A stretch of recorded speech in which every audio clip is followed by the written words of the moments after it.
Hello, good evening, and welcome to BYJU'S Exam Prep. Prelims 2023 is over. Those of you who have done well, best of luck, best wishes for the upcoming mains examination. Those who haven't done well, I won't say best of luck, better luck next time and assure you with such statements. I would urge you to introspect because this is the time for introspection. What exactly went wrong? Were you able to not solve the entire set of 100 questions? Did you make some incorrect marks on the OMR sheet? Did you lack preparation or revision? Whatever it is, please introspect, because once you introspect, you will not commit the same mistakes or blunders in the next year's examination. What is the general perception of this examination, of today's examination? If you ask students, the general perception is that the difficulty level of this year's question paper was slightly higher than last year. Considering the number of vacancies, since the vacancies are approximately 1105, considering the difficult level of the question paper, considering it was relatively difficult than last year, we expect the cutoff to be relatively lesser than what it was last year. If last year it was 88.2, this year we expect cutoff to be in the range of 82 to 85. So if you are able to cross 82, don't worry about anything. Get started with your mains preparation. Today, we will analyze all the 100 questions one by one. We'll start with polity, followed by economics and other subjects. It's going to be a marathon session, but it is worth your time. Please attend the complete session so that you have an idea where these questions came from, how you should have attempted these questions, and things like that. What is the breakup? Geography, the top performer in this year's prelims examination, 16 questions, followed by polity, environment, economy, some miscellaneous questions on sports as well. Let's get started and look at the 15 questions asked from Indian polity, and we will look at set B. And for that, let's look at question number 11. In essence, what does due process of law mean? Let's first eliminate. Is it equality before law? No, because due process of law basically comes under, the interpretation is under Article 21 of the Constitution. The state shall not deprive an individual of his right to life and personal liberty except according to the procedure established by law. But you would know that in 1978, in Maneka Gandhi versus Union of India, Supreme Court said we follow due process of law. So it is not equality before law. It is not even procedure established by law. So we have eliminated two options. Now the confusion is on whether it is principle of natural justice or is it the fair application of law. And if you need the answer is it is A, the principle of natural justice. How? Let me elaborate. What is principle of natural justice? Number one, the authority shall act bona fide, which means in good faith. That means when the legislature is making a law, this law has to be fair. This law has to be just. The procedures mentioned in the law have to be reasonable as well. So it is not fair application of law, because fair application of law would also mean procedure established by law. What is procedure established by law? First, if you are arrested by the police and the matter reaches the court will perform three tests whether your arrest is justified or not. First, the court has to satisfy itself whether there exists a law.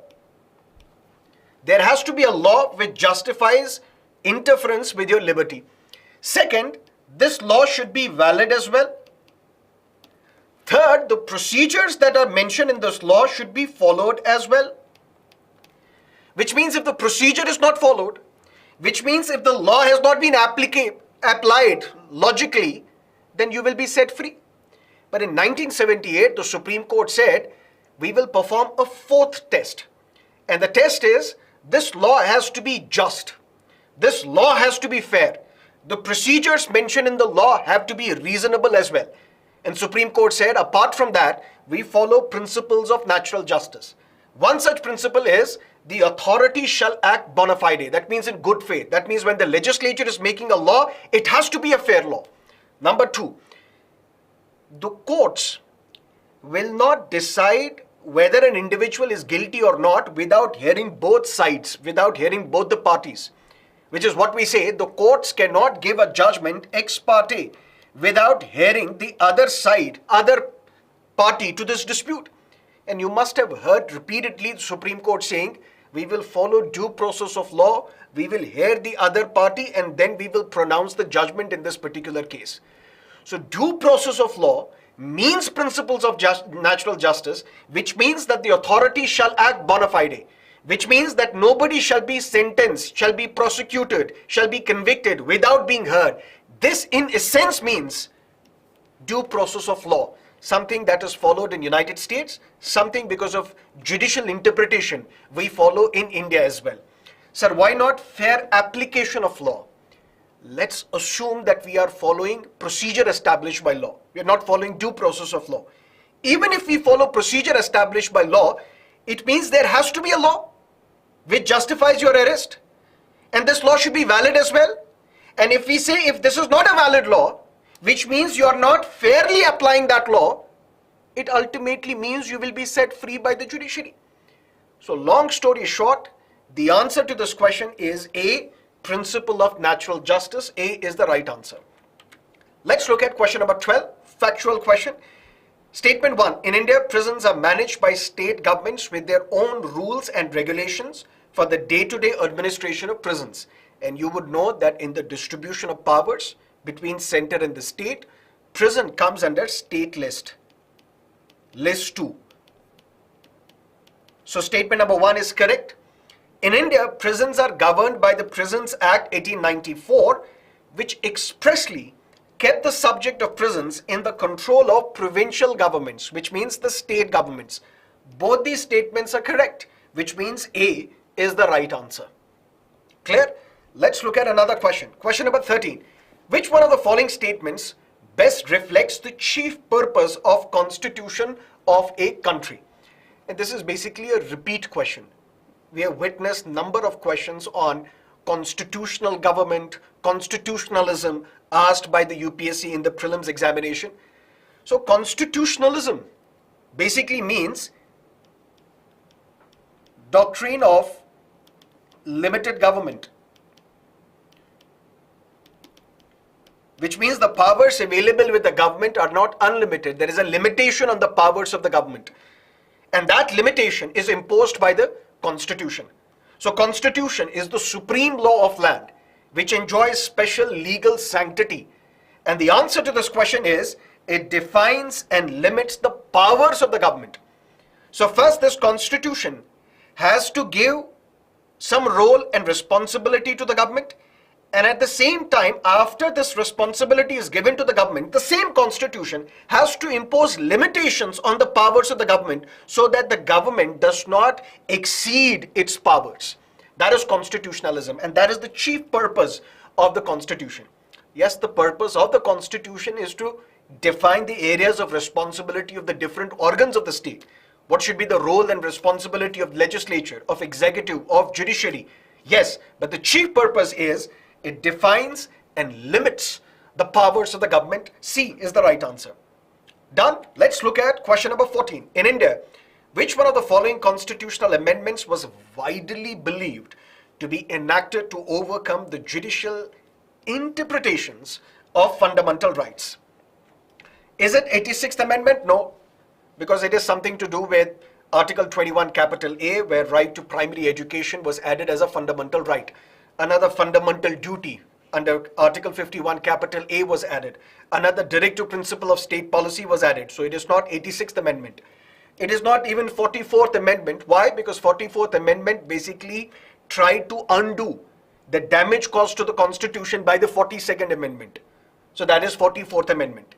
Now your confusion would be vis-a-vis A or B. First, I'll tell you what is the right answer, and the right answer is A. First Amendment to the Constitution, 1951. How? Land Reforms Act was passed. Zamindari Abolition Act was passed. Patna High Court said this is unconstitutional. Why? Because it violates fundamental rights under Article 14, 19 and 31. Clear? Something else had happened. Madras, which is today's Tamil Nadu, previously Madras. Madras government issued an order that we shall reserve seats for the members of the SC and ST community in government engineering and medical colleges. Matter went to the court. The famous case, Champak Dorairajan versus State of Madras.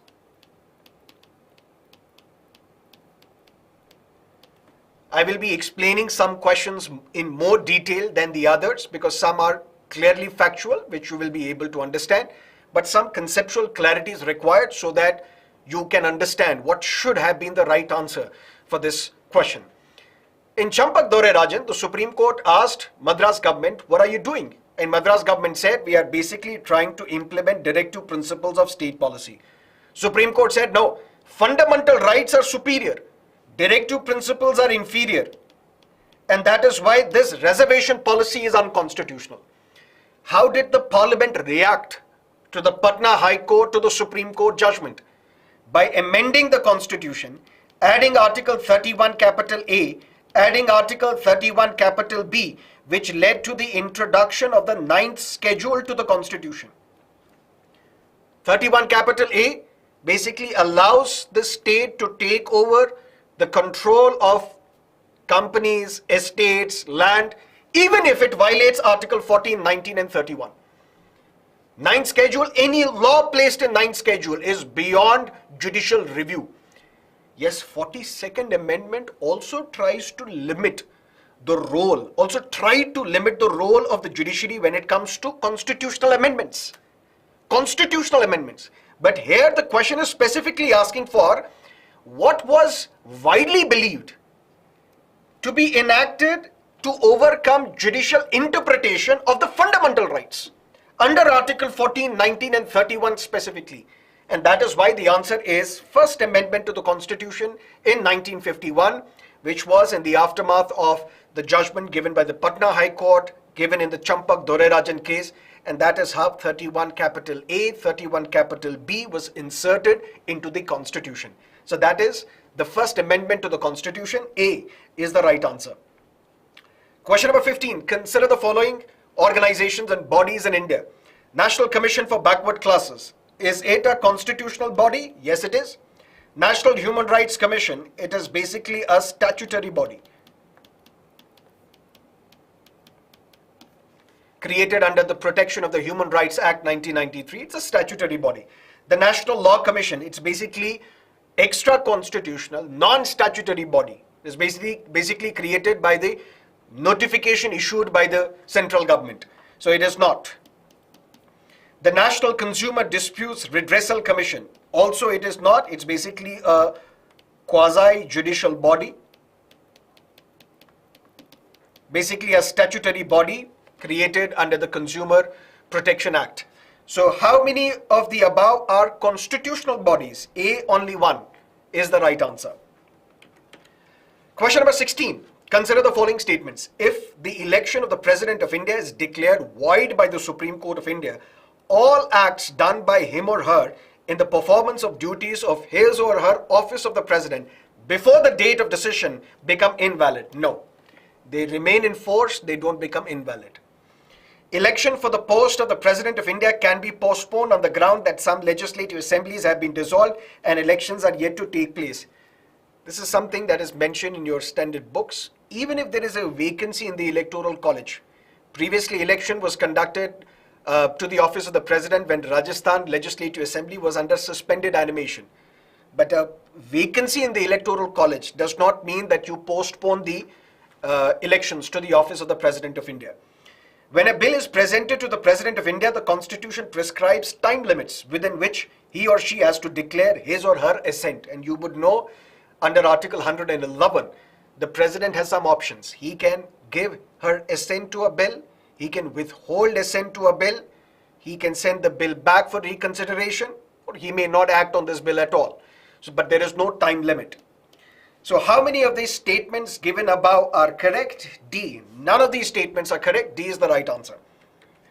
Question number 17. With reference to finance bill and money bill in the Indian Parliament, consider the following statements. When the Lok Sabha transmits finance bill to the Rajya Sabha, it can amend or reject the bill. Correct. Because when it comes to finance bill, it can be introduced only in Lok Sabha, but passed by simple majority in Lok Sabha, sent to Rajya Sabha.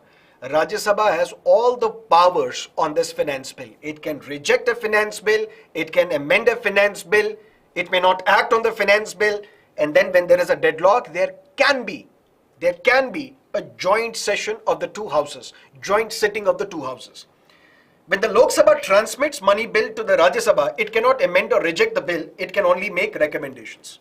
This is correct, because when it comes to money bill, the Rajya Sabha has an inferior role. When a money bill passed by simple majority in Lok Sabha, because money bill can be introduced only in Lok Sabha, then it is sent to Rajya Sabha. Rajya Sabha cannot reject a money bill. Rajya Sabha cannot amend a money bill. Rajya Sabha can only make recommendations to a money bill. Or Rajya Sabha may not act on the money bill for 14 days. At the end of the 14-day period, it shall be deemed that money bill has been passed by both houses of the Indian Parliament.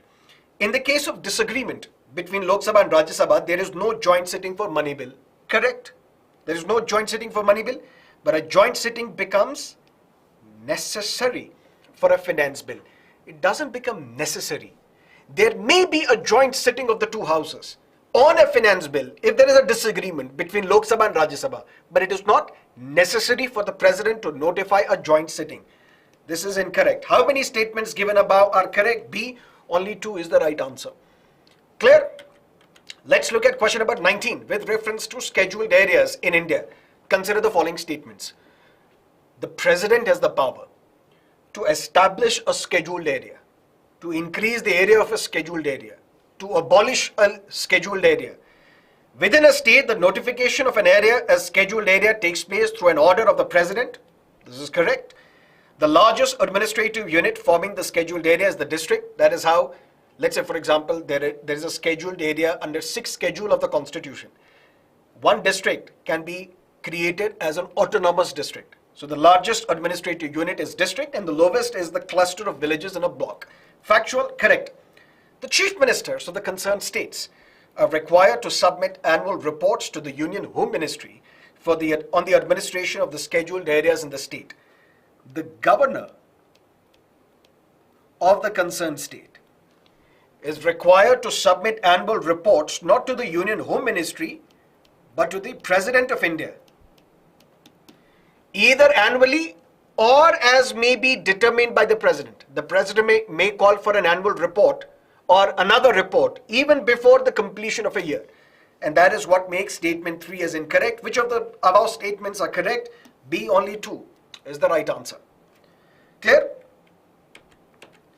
Question number 20. Consider the following statement. The Supreme Court of India has held in some judgments that the reservation policies made under Article 16, Clause 4 of the Constitution would be limited by Article 335 for the maintenance of efficiency in administration. Correct? When OBC reservation was cleared by the VP Singh government, matter went to the court. Indira Sahni judgment, a 9-judge constitution bench of the Supreme Court, upheld the OBC reservation, but on the basis that 5 constitutional requirements are to be met. And I'm sure you would know what are these 5 constitutional requirements. And one such requirement is Article 335, which is a subjective clause, where the court has said reservation is possible subject to Article 335, which means you will have to maintain the efficiency in administration. Reservation is possible without flirting with the efficiency in administration. But what is this efficiency in administration? It is not defined in the Constitution. Article 335 of Constitution defines the term efficiency of administration. This is incorrect.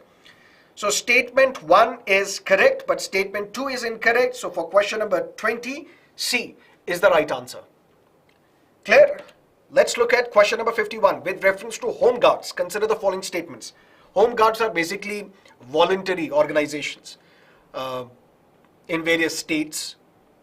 These are basically auxiliary departments to supplement the police for the maintenance of law and order or to prevent communal riots. It was established in December 1946, primarily targeting how do we control the communal riots in the country. So home guards are raised under the Home Guards Act, correct? And rules of the central government, no. Rules of the states and union territories. That's why statement 1 is incorrect. The role of home guards is to serve as an auxiliary force, as a supplementary force to the police in maintenance of internal security. This is correct. To prevent infiltration on the international border, coastal areas, the border wing home guards battalions have been raised in some states, which is correct. States such as Punjab, states such as Rajasthan, states such as Gujarat, some battalions of home guards have been set up. So this is correct. How many above statements are correct? B, only 2 is the right answer. Let's look at question number 52. With reference to India, consider the following pairs. Unauthorized wearing of police or military uniform. It is a violation of Official Secrets Act 1923. Correct? Knowingly misleading or otherwise interfering with a police officer or military officer when engaged in their duties. It's not violation of Indian Evidence Act, but it is the violation of the Official Secrets Act 1923. Celebratory gunfire which can endanger the personal safety of others. It comes under the Arms Act Amendment of 2019. Correct? How many pairs are correctly matched? B, only 2. So B is the right answer. Clear? Question number 64. Factual question, may have been difficult for a lot of students. If it was incorrect for you, it was incorrect for the majority of the students. So don't worry too much. Consider the following statements in respect of the national flag of India according to the Flag Code of India 2002. Statement 1. One of the standard sizes of the national flag is 600 mm into 400. This is the flag size. So you would not see 600 into 400 mm satisfying any criteria. So statement 1 is incorrect. The ratio of the length and the height of the flag shall be 3:2. This is a factual statement. May have been difficult for almost all of you. But what is the right answer? Statement 1 is incorrect, but statement 2 is correct. D is the right answer. Clear? Question number 65. Consider the following statements in respect of the Constitution Day. Statement 1. The Constitution Day is celebrated on the 26th of November every year to promote constitutional values among citizens. And that is when the Constitution was adopted on 26th November 1949. Statement is correct. On 26 November 1949, the Constituent Assembly set up the drafting committee under the chairmanship of Dr. Ambedkar to prepare a draft Constitution of India. On 26 November 1949, the Constitution was ready and adopted. So it could not have been set up. A draft committee could not have been set up on this date to draft the Constitution of India. So this is incorrect. So statement 1 is correct, but statement 2 is incorrect. So for 65 questions, C is the right answer. Question number 97. 2 more questions left from Indian polity. According to the Constitution of India, the central government has a duty to protect states from internal disturbance. That's related to Article 355 of the Constitution. Correct. The Constitution of India exempts the states from providing legal counsel to a person being held for preventive detention. Article 22 talks about protection from arrest in certain cases. When you are arrested, you should be communicated on what grounds you are to be arrested. You are being arrested so that you can set up your legal defense. But these protections are not available for those who are under preventive detention. But Constitution does not exempt the states from providing legal counsel to a person who is held for preventive detention. This is incorrect. Constitution talks about that the protection under Article 22 does not apply to those who are under preventive detention. Does not apply to those who are enemy aliens. It does not exempt the states from allowing them to provide legal counsel to those arrested under the preventive detention. According to POTA, Prevention of Terrorism Act 2002, confession of the accused before the police cannot be used as an evidence. Now listen to me carefully. This was considered to be one of the most stringent provisions of POTA. POTA later on was repealed. In fact, one of the laws or one of the bills on which joint sitting of the two houses was conducted was on POTA, Prevention of Terrorism Act. And one provision in POTA was, and which was widely misused as well, widely considered to be one of the stringent provisions under this law, is that a statement made, a confessional statement made before the police could have been admissible evidence before the court of law. Although there is a 2010 judgment where the court has said that even this confessional statement given before the police is not admitted as an evidence. But according to Potter, yes, a confession of the accused before the police can be used as an evidence. So that is why this is incorrect. So how many statements given above are correct? A, only one is the right answer. Question number 100. Again, slightly difficult question because it requires a lot of factual accuracy. Let's look at the question. Consider the following statements in respect of election to the President of India. Number 1, the members nominated to either House of Parliament or the legislative assemblies of the states are also eligible to be included in the electoral college.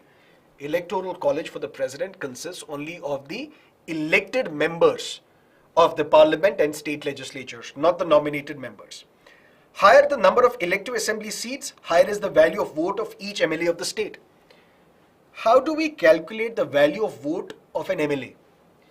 We look at total population of the state divided by total number of elected representatives into 1 by 1000.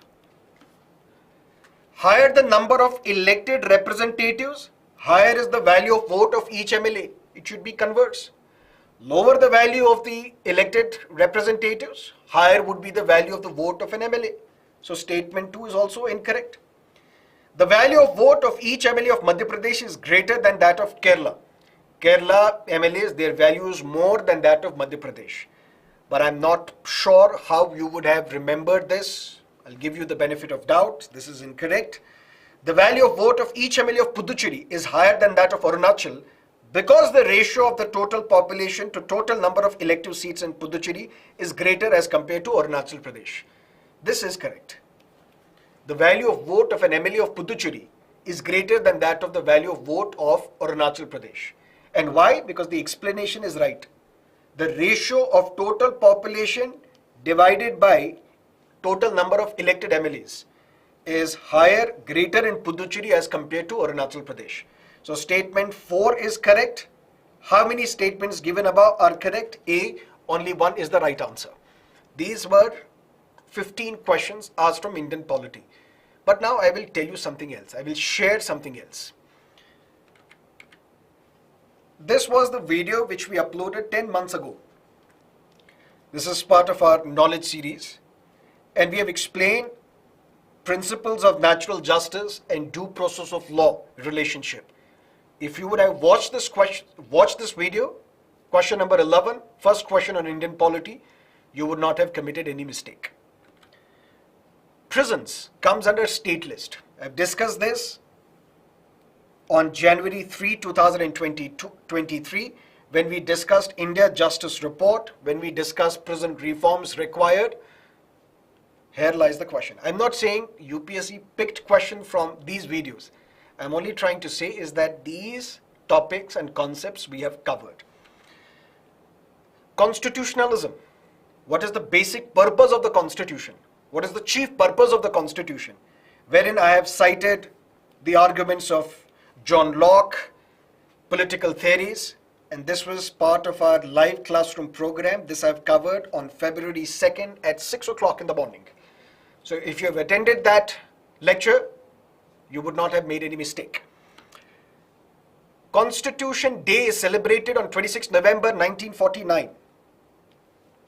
I've covered this on 2nd February at 6 o'clock in the morning. And this is part of our paid program. If some of you are watching the free content, obviously that's something that's not there. Joint sitting of the two houses. What will happen when a financial bill is amended by Rajya Sabha? This we have covered in the crash course 4 weeks ago. Before the prelims, we launched the crash course where we discussed polity, economics, and various current affairs topics. So this is something that we have covered there. Law Commission of India, whether it's a constitutional body, that question, which of the following are constitutional bodies? National Commission for Backward Classes, Law Commission of India, so on and so forth. Law Commission we have covered, it's a non-statutory body. We have covered this when? This is Indian Polity Lecture 3, Target Prelims 2023. National Human Rights Commission. Can be another confusion, whether it's a statutory body or a constitutional body. It's a statutory body under Protection of the Human Rights Act 1993, again covered 3 weeks ago.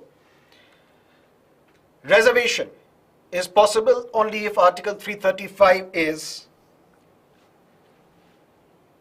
followed. Covered 3 weeks ago in Target Prelims 2023. It's also important to anticipate questions that can be asked. 2 statements on Official Secrets Act. Why? Because I told you in Indian Polity lecture number 4 that this is the 100th anniversary of Official Secrets Act, which was enacted in 1923. So you should expect a question on Official Secrets Act. This we have covered on YouTube as well as on the app when we discussed the Target Prelims crash course on the app, which was an app exclusive content. There I have covered all the details related to Official Secrets Act. And this we have covered on 11th of March, 8 o'clock in the evening. Relationship between fundamental rights and directive principles of state policy, where Champak Dorerajan case and the Zamindari Abolition, Land Reforms Act led to the amendment to the Constitution, the first Constitutional Amendment Act 1951. Relationship, judicial interpretation of fundamental rights, covered on 14th February, 6 o'clock in the morning.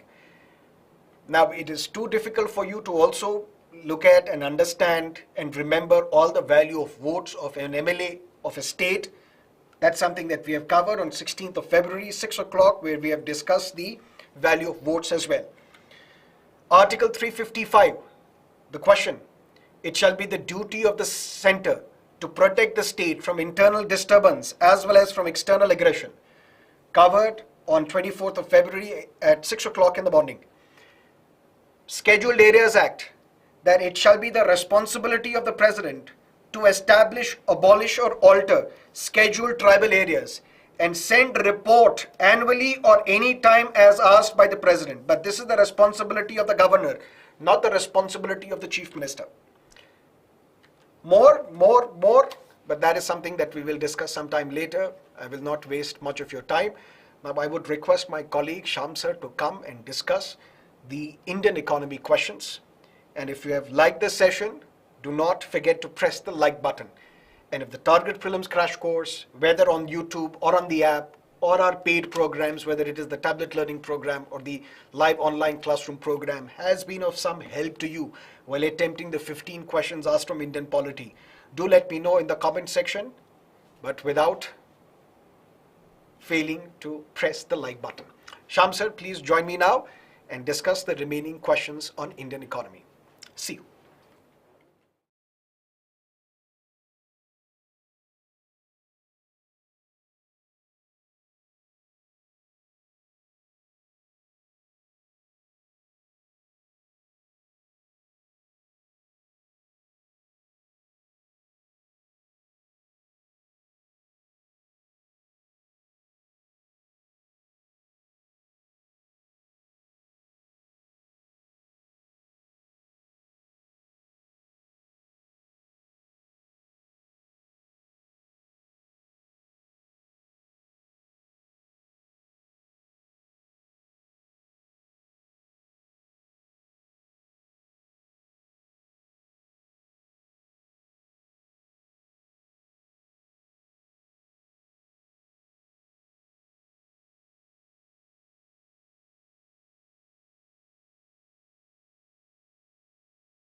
Hello and welcome to BYJU'S Exam Prep IAS. We are discussing the prelims question paper. Already the questions from the Indian polity are over. Now let's start the discussion on the questions which have appeared from Indian economy. Now before I start the discussion, many of you will keep on asking me, sir, what do you think is the level of questions? Right, I'll speak only about Indian economy. The questions, as far as I'm concerned, many of them were difficult. And I'm pretty sure all of you will, or let's say at least most of you will agree with me when I say large number of questions which were asked were difficult. Out of 14 questions, some were straightforward. For example, questions on Reserve Bank of India, which we'll discuss now, pretty much straightforward. And some new type of questions in Indian economy, which you might have not experienced earlier, where cause and effect questions have been asked. Right? Now, based on that, I can simply say that UPSC has veered away, has got deviated from the tradition type of questions which are generally asked from Indian economy. With this caveat, let me start the discussion. Question number 41. Consider the following statements. Statement 1. Interest income from the deposits in infrastructure investment trust distributed to their investors is exempted from tax, but the dividend is taxable. Statement 2. Infrastructure investment trusts are recognized as borrowers under SARFAESI Act of 2002. Let me start with a basic idea.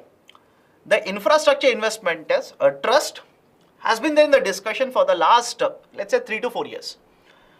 But the reason, I hope you understand, a slightly difficult question. The reason that UPSC has asked a question on infrastructure investment trust is, the idea of an infrastructure investment trust is gaining traction in the recent times. Even the National Highways Authority of India is using the idea of an infrastructure investment trust. Government of India also proposed the idea of National Infrastructure Pipeline plus National Monetization Pipeline. Under the National Monetization Pipeline, again one of the models that the government is using is Infrastructure Investment Trust. Now let me start with the statement 1 here. Interest income from the deposits in the Infrastructure Investment Trust distributed to the investors is exempted from the tax, but the dividend is taxable. Statement 1 is wrong. Why? Whether it is interest or the dividend, both are taxable. I repeat, whether it is the interest or the dividend. Dividend basically means the returns that you are going to earn on your ownership. So both of them are taxable, hence statement 1 is wrong. Statement 2. Infrastructure investment trusts are recognized as borrowers under the SARFAESI Act. Now many of you will simply say, based on this, so question was very, very difficult. Let me give you a very simple hint. Now if you have read and you know that in terms of taxation, statement 1 is wrong, you can basically eliminate, right? Option A, both are correct, so obviously both are not correct. Both statement 1, 2 are correct, again this is wrong. Option B is also wrong. Statement 1 is correct, no, statement 1 is incorrect. So statement 2, infrastructure investment trust are recognized as borrowers under SARFAESI, this statement is correct. In fact, the infrastructure investment trust have been brought under SARFAESI in order to hold them more accountable, in order to provide investors an avenue in case something goes wrong when they invest, when they give money into the infrastructure investment trust. So statement 2 is correct. Right option for question number 41 will be option D here. Now let me go to the question number 42. Statement 1. In the post-pandemic recent past, many central banks worldwide had carried out hike in the interest rates. This should not be a very difficult statement for you. Why? In the last 1 year, very repeatedly, either you have read in the newspaper that European Central Bank has increased interest rates. Sir, I did not read about ECB. Forget. What about Federal Reserve of USA? And even though you might simply say, sir, I did not read the newspapers of USA. You are asking me about USA newspaper.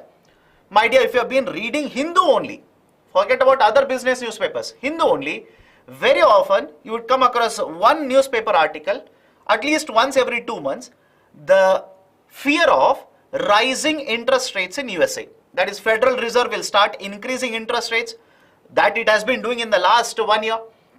And as a result of this, the investments will start flowing out of India. and that will have a huge impact on the exchange rate in India, forex reserves in India, etc., etc., etc. Which means the same knowledge can be used to solve statement 1, which is in fact correct. Statement 2, central banks generally assume that they have the ability to counteract the rising consumer prices via monetary policy measures. Now again, some of you will simply say, sir, you are asking me to read multiple newspapers, international newspapers. Not necessarily. You tell me what has RBI done in the last 1 year. Starting May last year, what has RBI been doing? RBI consistently or continuously has been increasing repo rates. Has been consistently increasing repo rates. And what is the reason given by Reserve Bank of India? RBI says, by increasing repo rates, I'll be able to control inflation. And is it just that RBI is saying this? Of course no. The same line is stored, or same line is used even by European banks. Same line is also used, or the argument is used by the Federal Reserve.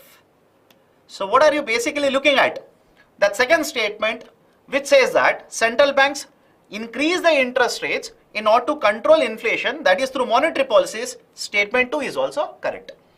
Now, please have a look at it. Both the statements are correct. Can I simply say that post-pandemic, inflation has been increasing. During pandemic also, inflation rate was very high. Post-pandemic also, inflation has remained elevated in the European market, in the Western markets, or even in USA, in India. And in order to control all of this, through the monetary policy, central banks are trying to control by increasing interest rates. So statement 1, 2 are correct. Both statement 1, 2 are correct, and statement 2 is the correct explanation for statement 1. So question number 42, right option is option A here. Let me go to question number 43 now. Right? 43, again it will be discussed in other subject, don't worry. Question number 44. Which one of the following activities of Reserve Bank of India is considered to be part of sterilization? Which of the following is a part of sterilization? Statement 1. Conducting open market operations, oversight of settlement and payment systems, debt and cash management for the central and state governments, regulating the functions of non-banking financial institutions. Now, before looking at all of this, what is the basic idea for sterilization? What is the meaning of the term sterilization? Now, understand this carefully. Whenever you talk about foreign investors, for example, let's say FDI, foreign direct investment. Imagine the foreign direct investment into a particular country increases. And when FDI increases, which means dollar inflow will also increase. Naturally, right? Dollar inflow into a country will increase. Can you use a dollar to make investment into, let's say, economy such as India? No. You need to sell dollars and you need to purchase rupees. You need to sell dollars and you need to purchase rupees, which also means the rupee supply in the economy is slightly increasing. Because of investments that are coming into India, rupee supply is increasing. And when rupee supply increases in such a way that it will start causing a trouble to the Reserve Bank of India, because too much of money supply in the form of domestic currency is also not good. Now some of you will basically say, sir, if dollar is sold, rupee is purchased, how is that rupee is increasing? How is that supply of rupee is increasing? Argument is simple here. If continuously dollars are sold and rupees are purchased, don't you think RBI in turn will start supplying the currencies in the market? RBI will automatically, to stabilize the market, will basically on one side sell one currency, purchase another currency. And how do you think, right, this money supply will contribute to the economy? Obviously, the money supply will increase. That is a problem for the Indian economy. In this situation, imagine there is too much rupee supply in the economy. There's a danger of inflation. What RBI does is, through open market operations, RBI will, let's say, sell the bonds in the market and take out rupees from the market. stabilize the supply of rupees in the market through one of the tools that is available to RBI. And by doing this, RBI is trying to sterilize, RBI is trying to stabilize the currency supply, RBI is trying to stabilize the economy. And that is the reason, have a look at this. Which one of the following activities of RBI is considered to be part of sterilization? Right option is conducting open market operations. So question number 44, right option is option A. Question number 45, straightforward question. Consider the following markets: government bond market, call money market, treasury bill market, and stock market. Now let's start. Right, and the question is, how many of the above are included in the capital market? Now, whenever you talk about financial market, whenever you discuss the idea of a financial market is divided into two parts. It is divided into two parts. Why, sir? Why should we divide? It's a basic idea. In the financial market, the two divisions are done just to basically find out the company, or let's say the issuer of instrument, whether they are borrowing for a longer duration or a shorter duration. Whenever they want to borrow for a very, very shorter duration, there is a market which is called as a money market. On the other hand, there is also a market called as a capital market, where the issuer will issue the instrument for a duration more than 1 year. And focus on the capital market now. Capital market is further divided into two parts. That is, capital market is divided into the bond market and the debt market. Sorry, bond market and equity market. Whereas on the other side, money market, multiple instruments are used. That is, let's say, call money market, where one bank will borrow from another bank only for overnight purposes. Right? So on one side, we have a capital market where the instruments are there for a longer duration, more than 1 year. We also have a money market where instruments are for a shorter duration, less than 1 year. Please have a look at the instruments now. Government bond market. By virtue, when you use the term bond, bonds have a maturity period of more than 1 year. So bond market should be part of capital market. It should be part of capital market. Call money market. I've already told you, one bank will borrow from another bank for a very, very short duration, overnight purposes. Two will be wrong. Treasury bill market. Treasury bills are short duration. I hope you understand this. Treasury bills are of very, very short duration, up to 1 year. 91 days, 182 days, 364 days. Very, very short duration, up to 1 year. So treasury bills, can it be part of capital market? No, it has to be part of money market. Stock market, right? Equity market basically is nothing but stock market. So fourth one is correct. So 1 and 4 are correct. 2 are correct. Right option will be 45, option B. Okay, so question number 45, right option is option B here. Now, question number 46. Which of the following best describes concept of small farmer, large field? SFLF. I'll start using the short form. SFLF. Very right, non-typical question asked by UPSC from agriculture sector. Non-typical or atypical question. Because generally whenever you talk about agriculture sector, UPSC restricts the kind of questions which are asked to either concept of MSP or to the concept of, let's say, irrigation or to the concept of fertilizer, etc. But this time, certain model things that have been tried out in various states in India. Based on that, this idea of SFLF has been asked. Now, what is this concept of small farmer and large field? I'll explain the idea to you. Now, basically the concept is that in agriculture sector, one of the biggest problems that you are facing, I repeat, in agriculture sector, one of the biggest problem that generally India faces is large number of farmers in India. That is, in terms of number of the farmers, large number of them are small and marginal.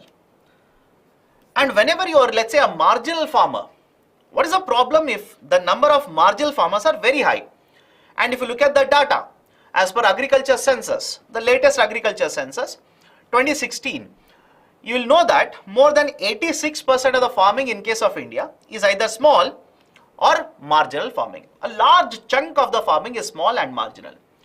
And the problem with having very large quantity of small and marginal is that the kind of power they will have in the market is very less.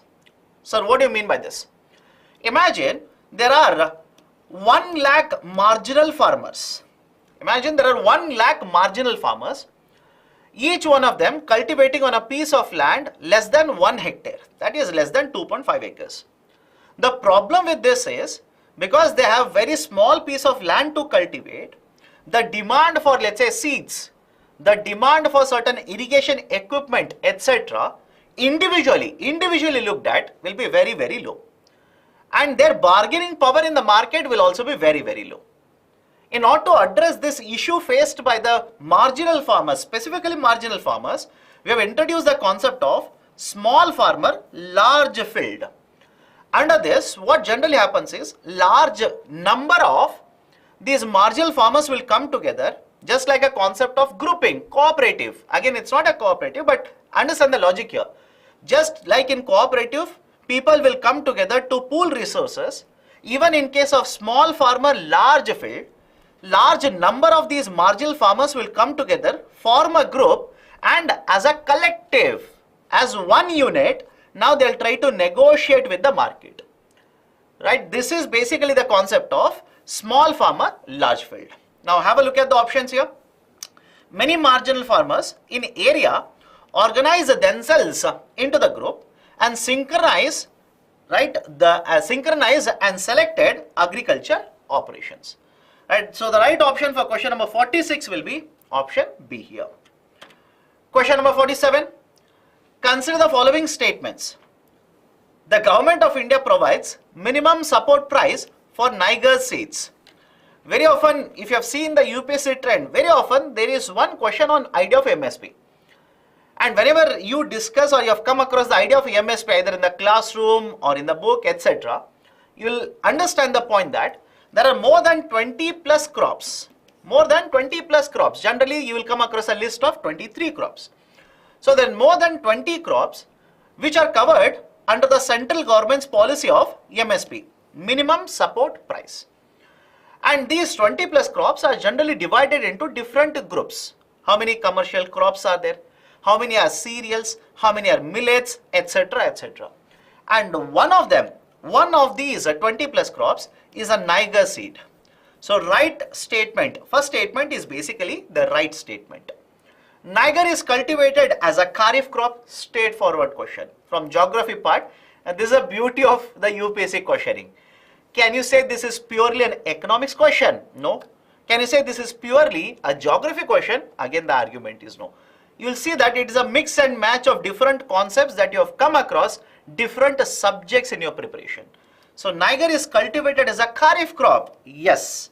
Some tribal people in India use Niger seed oil for cooking. Even this was there in the discussion. So all the three statements are correct. Question number 47. All the three are correct. So the right option will be option C. All three are correct. Now let me go to question number 48. Consider the investments in the following assets. Now before I go forward, sir, in which book this was asked, from where it has been picked up, etc., etc. I'll be very frank in saying that this kind of a statement, let's say kind of companies investing in tangible, intangible, etc., generally will not find it any of the books. Even in NCERT books, a small information is being discussed. In details, generally will not find these kind of discussions given in the book. But anyways, what is this idea of investments in assets? Whenever you talk about investments are done by the companies within the assets, you can divide them into two parts. One is tangible and the second one is intangible.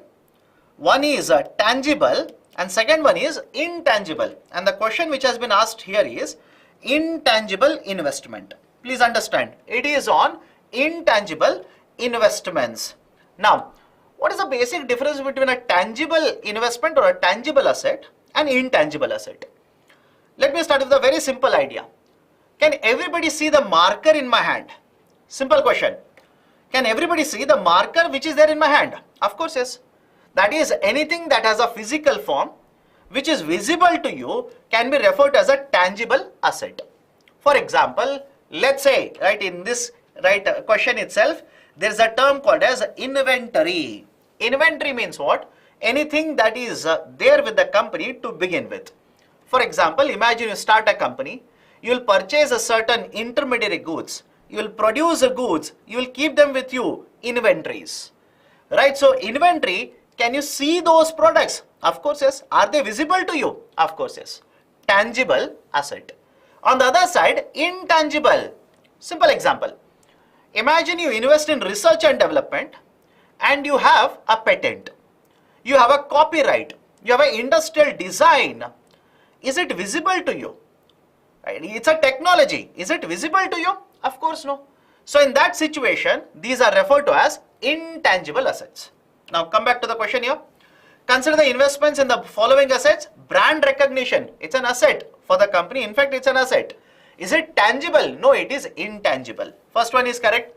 Inventory is a tangible. Intellectual property, it is a intangible. Mailing list of the clients, customers. Right? If you acquire a mailing list of customers, it is an asset for you. Can you use it to increase your sales? Can you use it to increase your profit? Of course, yes.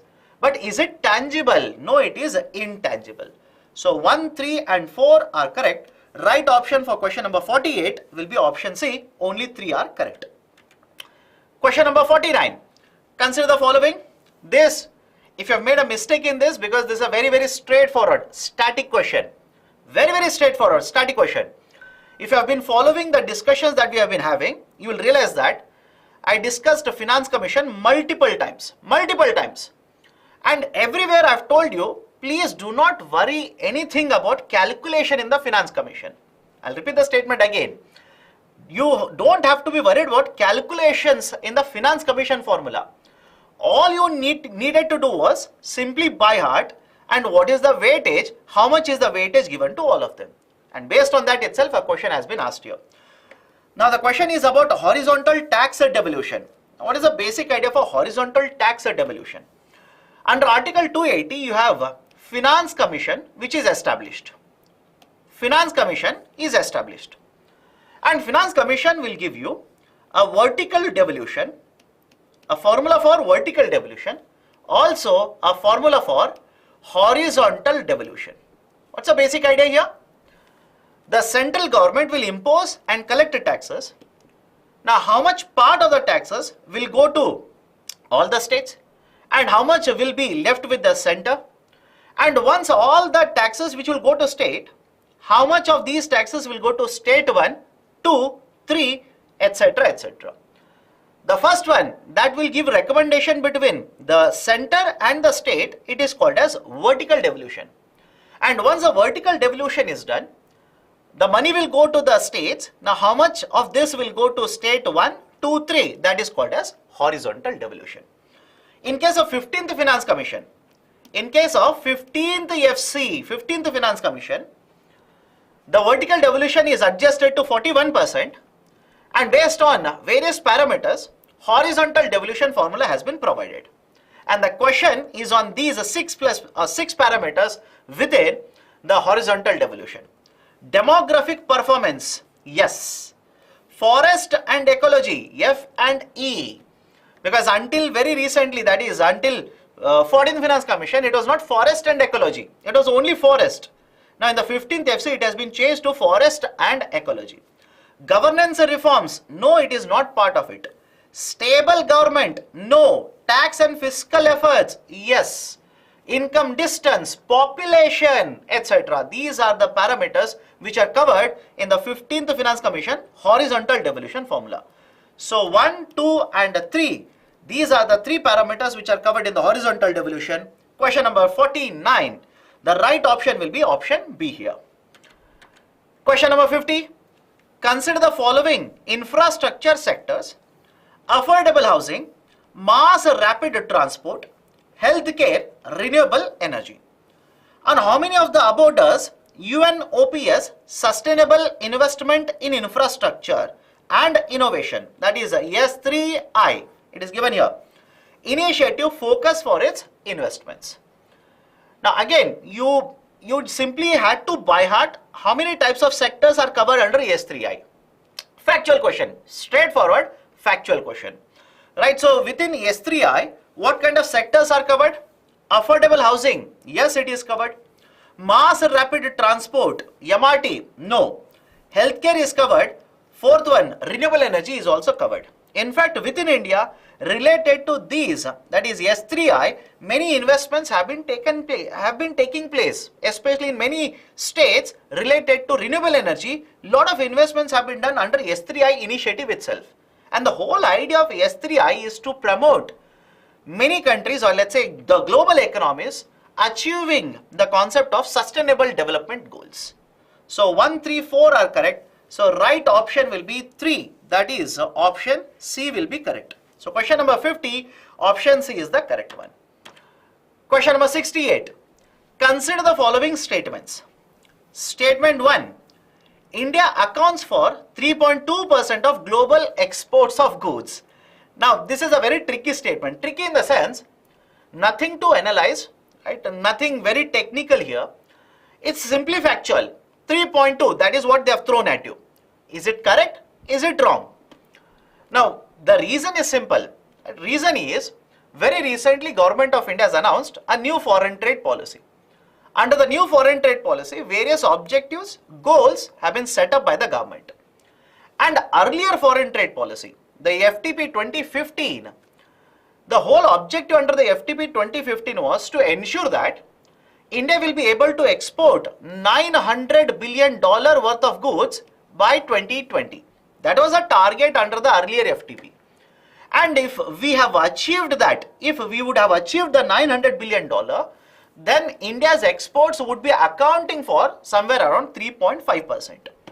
Now some of you will say, sir, no, none of the books this is given, none of the magazines it is given, etc., etc. But just understand this carefully. Last year, that is, I'm talking about financial year, of course, the total exports are done by Indian economy under the merchandise was over $450 billion, somewhere $447, $448 billion. Don't worry, it is over $440 billion. For the first time ever, India's merchandise exports crossed $400 billion in the full financial year. Now, even if you talk about the total exports in the global market of merchandise, the number will be more than $20+ trillion. Now you do the math. You simply do the math. The total exports in the international market is more than $22 trillion and India's exports are $440 billion. Do you think we'll be able to reach that target of 3.2 or 3.5%? Of course no. India has been less than 2% or around 2%. Statement 1 is wrong. Statement 2. Many local companies, straightforward question, and some foreign companies operating in India have taken advantage of India's PLI schemes, Production Linked Incentive Scheme. Very much straightforward statement. Because under PLI, more than 10 sectors are covered. And the whole idea of PLI is what? Promote investments. Either it is a domestic company or a foreign company, it doesn't matter. Promote investments in all these 10+ sectors, thereby increasing the investment, capital formation, employment generation, import dependence will come down, we'll be able to export more and more, etc. Same objective is asked in the form of a question here or a statement. So statement 2, it is correct. Many local companies and some foreign companies operating in India have taken advantage of India's production linked incentive scheme. Right, so statement 2 is correct, statement 1 is wrong. So in this case, statement 1 is incorrect, but statement 2 is correct, will be the right option. Question number 68, D will be the right option. Now, question number 91. Consider the following statements with reference to India. According to MSME Act of 2006, the medium enterprises are those with investments in plant and machinery between 15 crore and 25 crore. Right? Very often I have told the students, simply by heart the definition given for MSME. Earlier, as per the MSME Act of 2006, earlier definition was, it was a different definition was given for manufacturing enterprises, that is manufacturing MSMEs, and service sector MSMEs. It used to start from 25 lakh for manufacturing, but again, not required. Over a period of time, very recently, Government of India has changed the definition. There is no different definition for MSMEs in manufacturing as well as services now. It is only same, one and the same. That is basically it will start from 1 crore and 5 crore, 10 crore, 50 crore, 50 crore and 250 crore. Right? This is the definition which has been given for micro, small, medium enterprises, and this is investment in plant and machinery, and this is the turnover. Now please look at the statement. The medium enterprises are those with investments in plant and machinery between 15 crore and 25 crore. Right? Statement 1 is wrong. Either you take old definition or the new definition, doesn't matter. Statement 1 is wrong. Now some will say, but sir, old definition. My dear, if you take the old definition, then don't you think the number for manufacturing will be different, services will be different, and that difference is not given in the statement 1. I hope you understand. Whether is this medium enterprises, is it for services sector or manufacturing sector? That is not given. So of course the statement 1 will become automatically wrong. All bank loans to micro, small and medium enterprises qualify under PSL as per RBI website. And this has been discussed even under, let's say, various initiatives or various classes. The loans which are given to MSME sectors are classified under the concept of priority sector loans. Right, so second statement is correct. Right option will be option B. Right, so only 2 is correct. So question number 91, right option will be option B. Question number 92. With reference to central bank digital currencies, consider the following statements. It is possible to make payments in digital currency without using US dollar or SWIFT system. Now again the question is, it is possible. Right, is it possible? Of course yes. Couple of months ago, SWIFT system or the SWIFT, that's a cooperative itself, stated that we are trying out a new system wherein many countries are coming together and right, they're able to have basically a cross-border transaction, a seamless cross-border transaction. So is it possible without using dollar? Can we do this? Yes. Statement 1 is correct. Statement 1 is correct. Second statement. A digital currency can be distributed with a condition programmed into such a time frame for spending it. Meaning is what? And in fact, again, this was there in the discussion, China is trying to do this. The whole idea is, we will give you a digital currency, but we will decide an expiry date for the digital currency. If you do not use that within the expiry date, automatically the digital currency will expire. That's the whole idea. Can it be distributed? Can we have such a condition? Again, the statement is yes. We can do that. So 1 and 2 are correct. Right option for question number 92 will be option C here. Question number 93. In the context of finance, the term beta refers to, very unlikely question.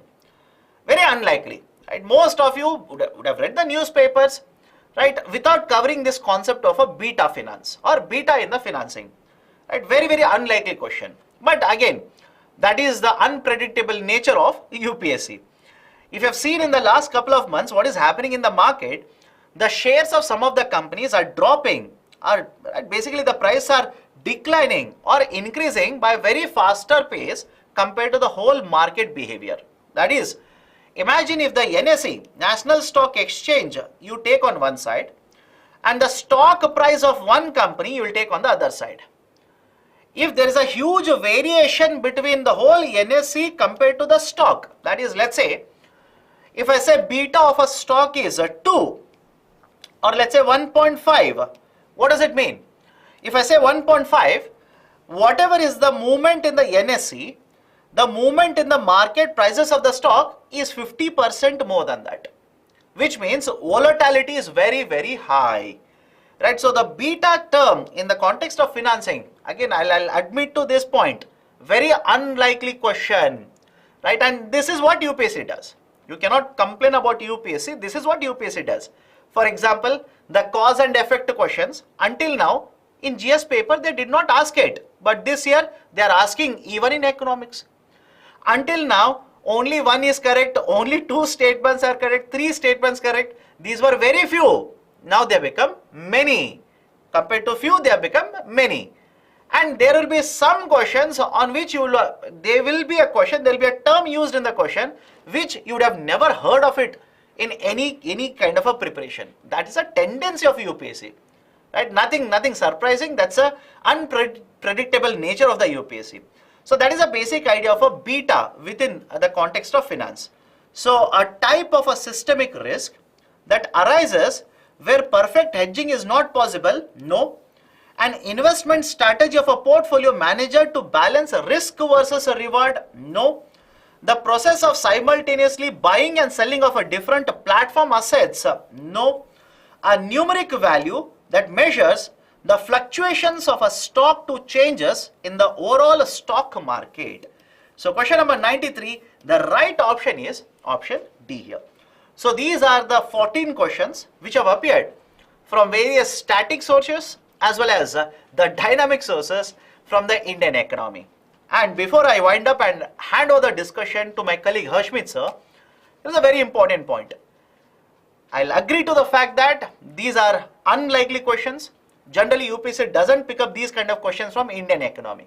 But having said so, you should be aware UPSC is unpredictable, one, and second, UPSC at least has stuck to one tradition, that is asking a large number of questions from the banking sector. If you do the analysis, you will realize that just like every year, even this year, the questions from the banking are higher. The number of questions which have come from the banking sector are higher, and some of them are very straightforward. Whatever you have read in the classroom, whatever you have read in the book, that should be more than sufficient to answer at least, right, let's say 50% of the questions which have appeared from the banking sector. So with this caveat, let me hand over the discussion to Harshmit sir. Thank you. Have a great day.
Hello everyone. I hope all of you are doing good, and I hope all of you have been getting a lot of your questions correctly in economy and Indian polity. Now we move on to the next subject, it is science and technology. As the teachers have told you earlier, we are looking at questions from set B. So make sure if you have some other set, just identify the question and you will be able to see that question in your set as well. The first question from science and technology was question number 28. Consider the following statements. Number one. Some microorganisms can grow in environments with temperature above the boiling point of water. Second, some microorganisms can grow in environments with temperature below the freezing point of water. And third, Some microorganisms can grow in highly acidic environment with a pH below 3. Now, these kind of questions are usually expected from science. When you talk about science, the problem is a lot of students focus on the technology part. A lot of students only focus on defense, space, biotechnology, but if you see, general science questions are also as important and are as frequently asked. If you look at this question number 28, all these statements are absolutely true. As you would have been told earlier many times, whenever you see a statement which goes into extreme, that is usually wrong.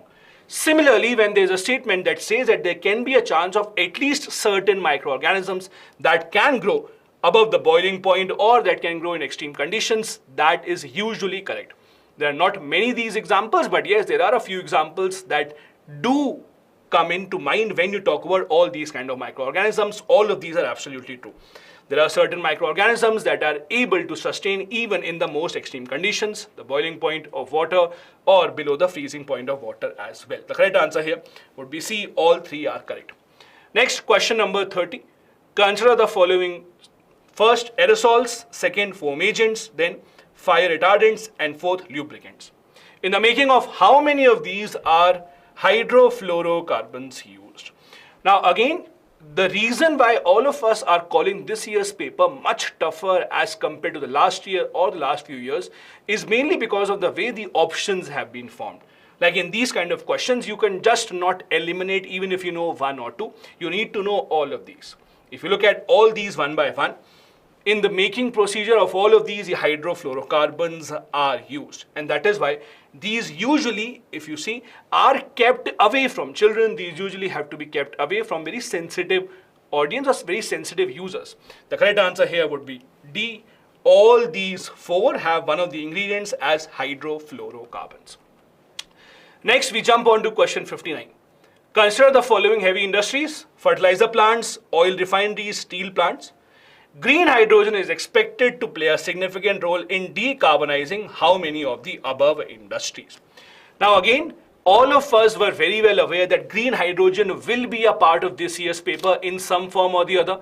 It has been asked in the prelims exam, and now there are a lot of expectation that this kind of a question may be asked in the mains exam as well because of the government's laser focus on green hydrogen as a renewable form of energy, as a renewable form of fuel. If you see, all these industries will be positively impacted by green hydrogen, since green hydrogen can lead to decreasing carbon emissions in all of these industries. And the answer thus would be C. Be it the fertilizer plants, be it the oil refineries or the steel plants, which are all very energy intensive industries, all of these will be positively impacted by green hydrogen. Next, question 77, one of those questions which you might have heard of and only then you can answer. There is no point guessing. The question was, Wolbachia method is sometimes talked about with reference to which of the following? Is it controlling the viral diseases spread by mosquitoes? Is it converting crop residues into packaging material? Is it producing biodegradable plastics? Or is it producing biochar from thermal chemical conversion of a biomass? Now, this actually is a naturally occurring bacteria that is found in a lot of insects, but it is not found in Aedes aegypti. That's a mosquito that is known to spread a lot of viral diseases. So the scientists have been discussing this method so that if this kind of a bacteria can be inserted into the mosquito, it will make the mosquito much less susceptible to spreading this viral disease among the humans. And that is why this is considered as a cruelty-free method of controlling viral diseases spread by mosquitoes. Thus, the answer here would be A for 77. Next is question 79. Aerial metagenomics best refers to which one of the following situations? Number 1. Is it collecting DNA samples from air in a habitat at one go? Is it understanding the genetic makeup of avian species of a habitat? Is it using airborne devices to collect blood samples from moving animals? Or is it sending drones to inaccessible areas to collect plant and animal samples from land surfaces and water bodies? Now, what exactly is this technique? See, around us, wherever you are present, there will always be a lot of invisible microorganisms. Those microorganisms that you cannot detect from your naked eye, and you require special instruments for that. The technique that allows you to know in your surrounding what are the different microorganisms, what are the different germs that are present. That technique is called aerial metagenomics, and the answer here would be A. So what it does is it collects DNA samples from the air where you are present. So in the nearby area, whatever DNA samples are present, it can give you a pretty good indication of what are different microorganisms that are in your habitat right now. That is why the answer here would be A. Next, question number 80, again one of those questions that you might not really have an idea about if you have specifically not read this. Microsatellite DNA is used in the case of which one of the following? Number 1, studying the evolutionary relationships among species of fauna, stimulating stem cells to transform into diverse functional tissues, promoting clonal propagation of horticultural plants, or assessing the efficacy of drugs by conducting series of drug trials in a population. Now, usually the word microsatellite can be a big distraction because you might assume microsatellite might have some connection to space, but that is not true. Microsatellite DNA means a very, very, very small, a very short part of the DNA. So it's a very short part of the DNA that is used specially to study the relationship between the different species of fauna. Means if you want to trace back certain fauna, if you want to see their lineage, how they evolved over time, what is the relationship with the other species, have they been in touch with them, or these species are just unknown to each other, all of that is done through the study of microsatellite DNA. That is a very, very small version, a very minute version of the DNA. So the answer to question number 80 here would be A. Next, question 83. Consider the following statements. Number 1, carbon fibers are used in the manufacture of components used in automobiles and aircrafts. Absolutely correct. Second, the carbon fibers once used cannot be recycled. This is wrong. One of the best parts about carbon fibers, apart from the fact that they're extremely strong, extremely versatile, and have a million applications, is that they can also be recycled and used multiple times. That is why the second statement here is wrong. First statement is correct. This was a pretty easy question to answer. The correct answer here for question number 83 would be A. Next is question 84. Consider the following statements. First, detection of car crash or collision, which results in the deployment of airbags almost instantaneously. Second, detection of accidental free fall of a laptop towards the ground, which results in the immediate turning off of the hard drive. And third, detection of the tilt of the smartphone, which results in the rotation of display between portrait and the landscape mode. Which of these actions is a function of accelerometer? Now, accelerometer is a very, very important device that has a lot of application in our day-to-day life. This device, as the name suggests, actually detects the acceleration in the speed of any specific device where you're using it. And this application is used in all of these examples. This is the key component which makes sure that your airbags are deployed instantaneously as soon as, and unfortunately, your car meets a collision. Second is also true. So when you have very important data stored on your hard drive, there are a lot of computers which make sure that even if the computer falls down, even if there is an accident, the hard drive will be preserved, that is, your information will be preserved. That also is because the hard drive is logged as soon as the accelerometer detects an increase in the speed. Similarly, your smartphone also, when it tilts or when it automatically changes from landscape to the portrait mode, that also is an application of accelerometer only. All these three are absolutely correct. The answer here thus would be C. Next question from science would be question number 86. It's a question based on space. Consider the following statements. There are certain objects in space, that is Cepheids, nebula, and pulsars. You have to tell whether they are correctly matched or not. Cepheids, giant clouds of dust and gas in space. Even if you have read very basic science about solar system, even if you have read very basic science about the life of stars, you would be able to know that it is nebula that is actually the giant cloud of dust and gas in space. Second one, that is Cepheids. This is those stars which bright and dim periodically. So whose brightness keeps on changing when you observe them from far away. 1 and 2 are not correctly matched. They are opposite to each other. While pulsars are correct, these are neutron stars which are formed usually when the massive stars run out of fuel and then they collapse at the end stage of their life. So only one of them is correct. The answer here would be A, only one. First and second would be opposite to each other. Next is question 87, probably the easiest question of science if you have been keeping a track of current affairs. Which one of the following countries has its own satellite navigation system? So just like America owns the GPS, there are many other countries that have their own satellite systems. India also, as you know, is working on NAVIC or IRNSS. Which of these countries have their own navigation system? The answer here would be Japan. Only Japan amongst these have their own navigation system.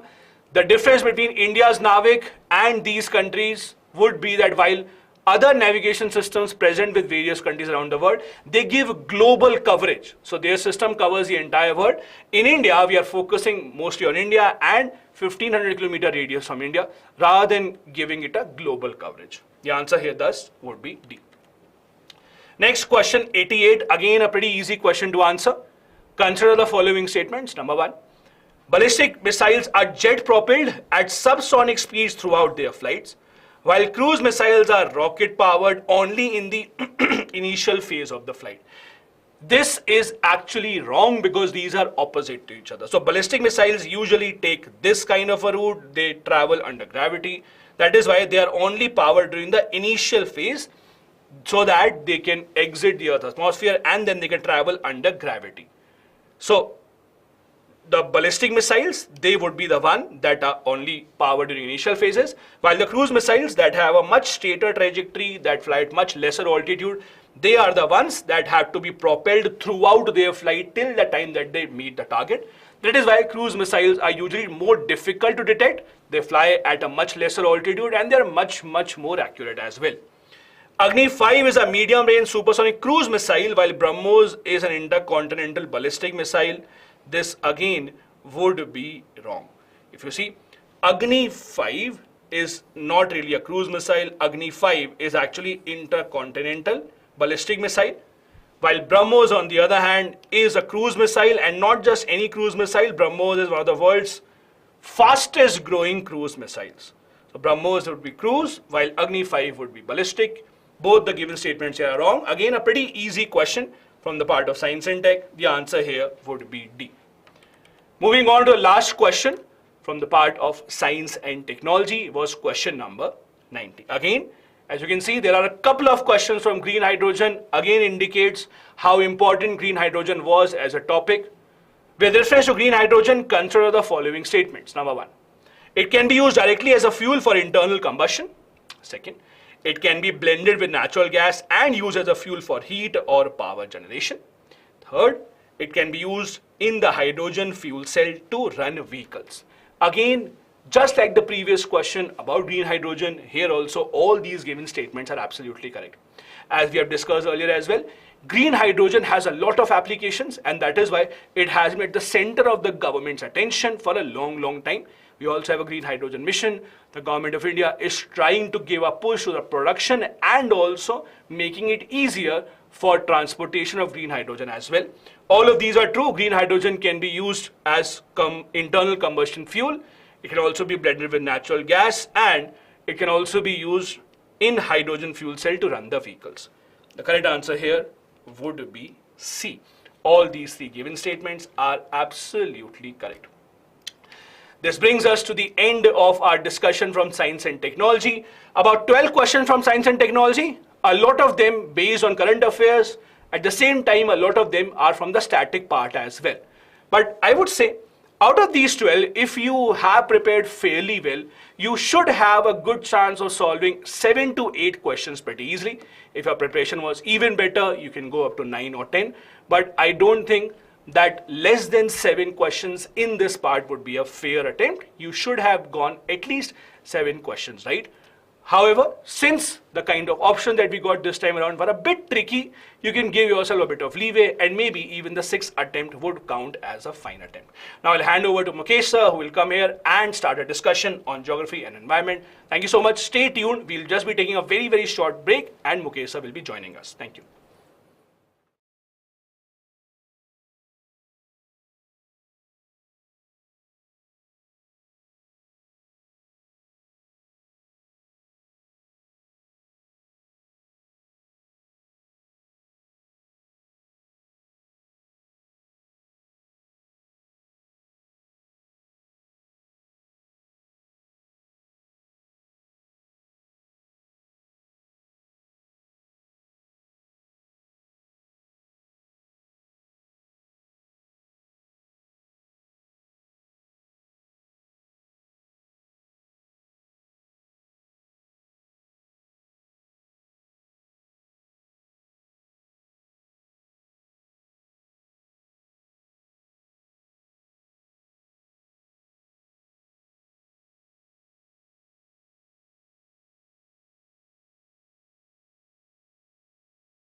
Hello, a very warm good evening to all of you, and welcome to the discussion of the questions which have appeared from the portion of geography and environment.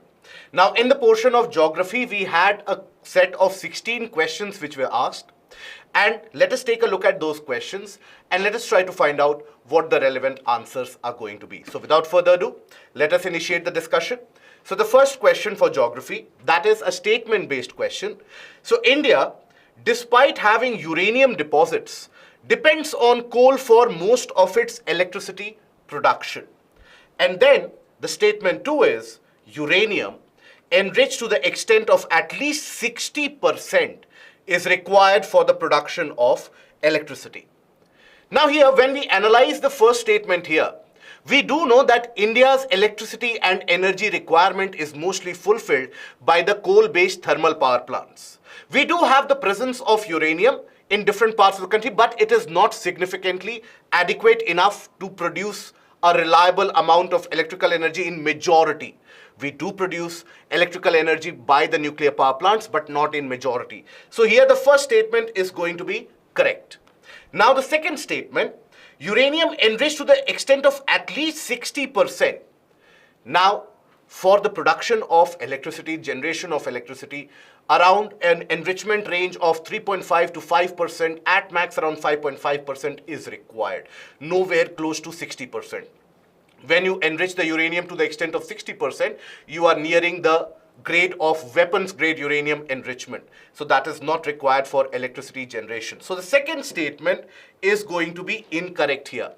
So here, if you analyze the options in this case, so the correct answer will be statement 1 is correct, but statement 2 is incorrect because around 3.5% to 5% of enrichment is required.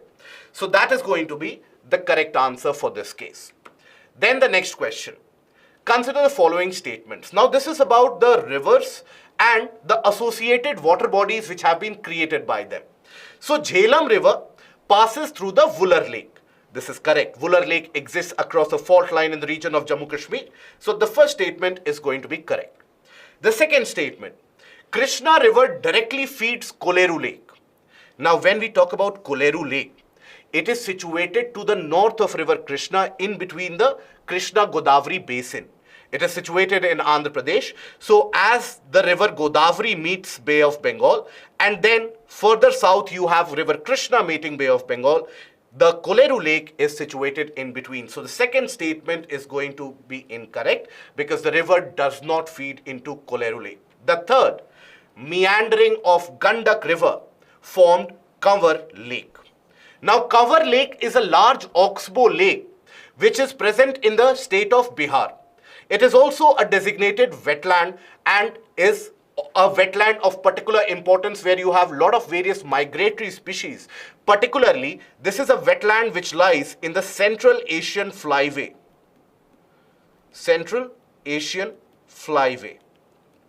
So this is basically an oxbow lake which is formed by river Gandak and due to the excessive meandering. Now when the rainy season comes, many of the times water from river Gandak does enter into Kanwar Lake, but here for most of the year it is cut off from river Gandak. So this is basically again going to be the correct statement. So here we have to find out how many of the above given statements are correct. So the correct answer is going to be B. That is going to be only 2 of the statements are correct. Then moving on to the next question. Consider the following pairs. Here we have to match the ports and what they are well known for. So Kamarajar Port or the Ennore Port, which is situated to the north of Chennai Port. Now, first major port in India registered as a company. That is correct. This is one of the first ports to be registered under the Companies Act. And it is also where you have had many different private entities playing a significant role not only in development but also handling of the port. So this is going to be the correct statement because it is matched correctly. Then Mundra Port, largest privately owned port in India. This is correct. Mundra Port is situated in Gujarat and that has been owned by the Adani Group and it is the largest privately owned port in India. The third statement, Visakhapatnam Port, largest container port in India. This is incorrect. Because when we talk about largest container port in India, it is going to be JNPT in Mumbai. Now, this question has been asked because significantly the various different ports across the country had been in news after the Virinium port controversy which erupted in Kerala. So that is where all the various different ports had been in significant amount of news discussion. That is why this question has been asked. So here you will also get the same answer, that is how many of the above pairs are correctly matched. The correct answer is going to be B, that is only 2 pairs. Then moving on to the next question. Consider the following trees: jackfruit, mahua and teak. How many of the above are deciduous trees? Now, deciduous trees basically are the ones which shed their leaves during the dry season. They shed their leaves during the dry season, okay, in order to sustain themselves. Now, that is why these are also referred to as the monsoonal trees, or in general deciduous forests are also referred to as monsoonal forests. Now here if you take a look at it, jackfruit basically belongs to the category of evergreen. And there in the case of jackfruit, you will find that the canopy is significantly enlarged, as is the characteristic of evergreen trees. So other than jackfruit, both of them, mahua, teak, you have other varieties also, sal, shisham, sandalwood, all of these are in the category of deciduous tree. So here 2 and 3 basically come into the category of deciduous trees, whereas jackfruit comes into the category of evergreen. So here, which of them are correct, or how many of them are correct? Here also you will get the answer B, that is 2 of them are correct. Then moving on to the next question. Which one of the following is the best example of repeated falls in sea level giving rise to present day extensive marshland? Now, across both the coastline of the country, there has been subsequent rise and fall in the sea level which has happened over a period of time since the last ice age and even before that. For example, that is why we refer to a significant portion of the western coast as a submergent coast. It has gone underneath the water. Eastern coast is referred to as an emergent coast. It has emerged above seawater. Now there, when we consider the coastline, we do know that the region of Gujarat initially was, when the land was getting created, initially was in the form of an island. Now, subsequent fall of the sea level and also the deposits carried out by the seasonal rivers and the streams moving through the region of Rajasthan and Gujarat, all of them, they have filled up that region, and that has created a marshland after the subsequent fall in the region of Run of Kutch. So here the correct answer is going to be D, that is Run of Kutch. It is Run of Kutch which has also experienced a significant amount of drop in sea level since the last couple of centuries, and this has also been exaggerated by the last major earthquake that happened almost 200 years ago in that region, which uplifted a bit of land in that area. So the correct answer is going to be D, Run of Kutch. Then after that, the next question. Ilmenite and rutile, abundantly available in certain coastal tracts of India, are rich sources of which of the following? So both of these are basically the ores of titanium. Now this had been in news for the past 4 months because India had been forced to import titanium, and that is where a report was published that despite having very rich sources of titanium, India is forced to import it. So that is ilmenite and rutile, a kind of a direct question based upon the portion of current affairs. The correct answer is D, titanium. Then moving on to the next question. About 3/4 of the world's cobalt, a metal required for the manufacture of batteries for electric motor vehicles, is produced by Argentina, Botswana, the Democratic Republic of Congo, and Kazakhstan. So here, where is it that you have almost 3/4 of the world's cobalt? So this again is to be found in the region of Democratic Republic of Congo. It is again a kind of a direct question which has been asked from this area, and Congo overall houses close to around 70 to 80% of the global reserve. And that is why various different countries are rushing in to sign a deal with Congo in order to secure the supply of cobalt, because very much essential for electric vehicles. Now, moving on to the next question. Which one of the following is a part of the Congo Basin? So you have the river Congo moving through almost the central part of Africa and eventually drains into the region of Atlantic Ocean. It is around that area where you have a very dense rainforest which is present. So which of the following is a part of that? So if you take a look at the option statements, Cameroon, Nigeria, South Sudan and Uganda, Nigeria basically is significantly to the northwest of the Congo Basin, and South Sudan significantly north and to the northeast of the Congo Basin. So here the correct answer is going to be A, that is Cameroon. Cameroon is basically the country which is situated in the Congo Basin. Then after that, moving on to the next question. Consider the following statements.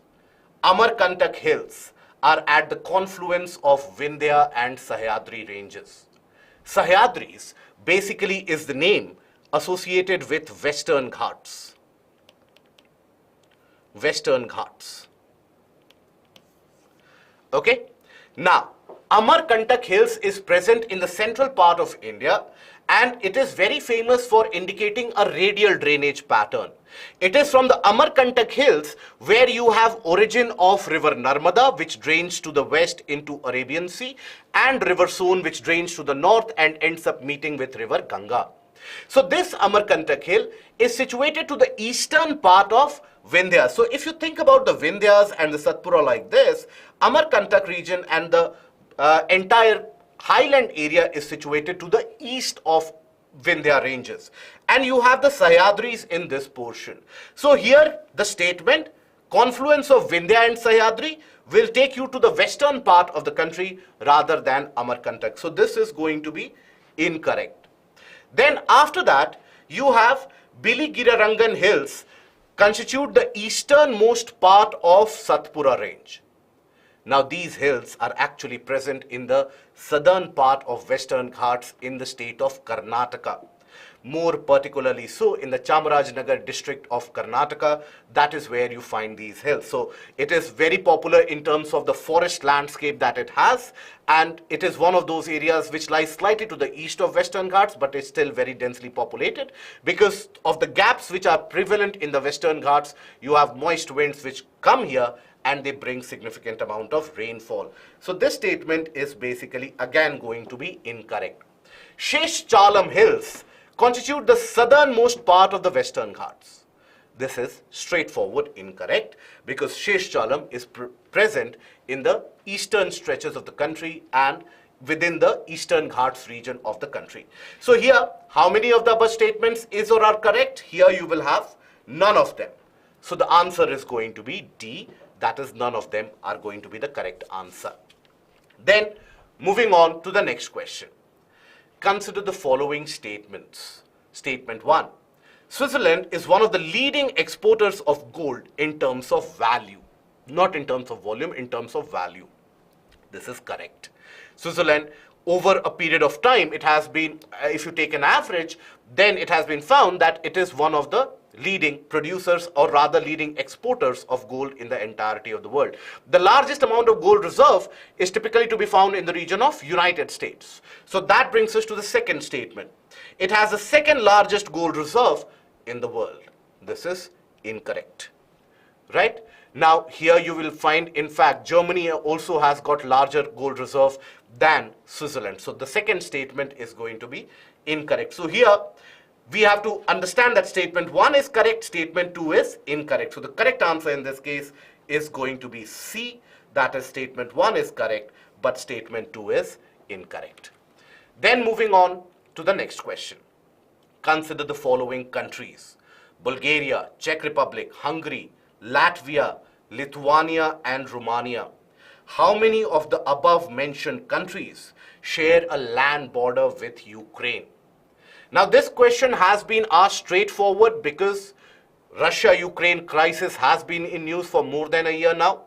So you have a couple of questions which have been framed around the region of Ukraine. For example, Donbass, for example, the boundaries of Ukraine. So here basically you will find that Hungary and Romania, these are the countries which share their border with Ukraine. So the correct answer in this case is going to be A. that is only 2. 2 of them are correct. Now, when we talk about Latvia, Lithuania, basically they are further north, where you will have the presence of the Baltic Sea, and then the other ones are also to the south of this bordering area. So that is where the correct answer is going to be A, only 2. Now, question number 72. With reference to Earth's atmosphere, which one of the following statements is correct? The total amount of insolation received at the equator is roughly about 10 times that which is received at the poles. Now, this is incorrect.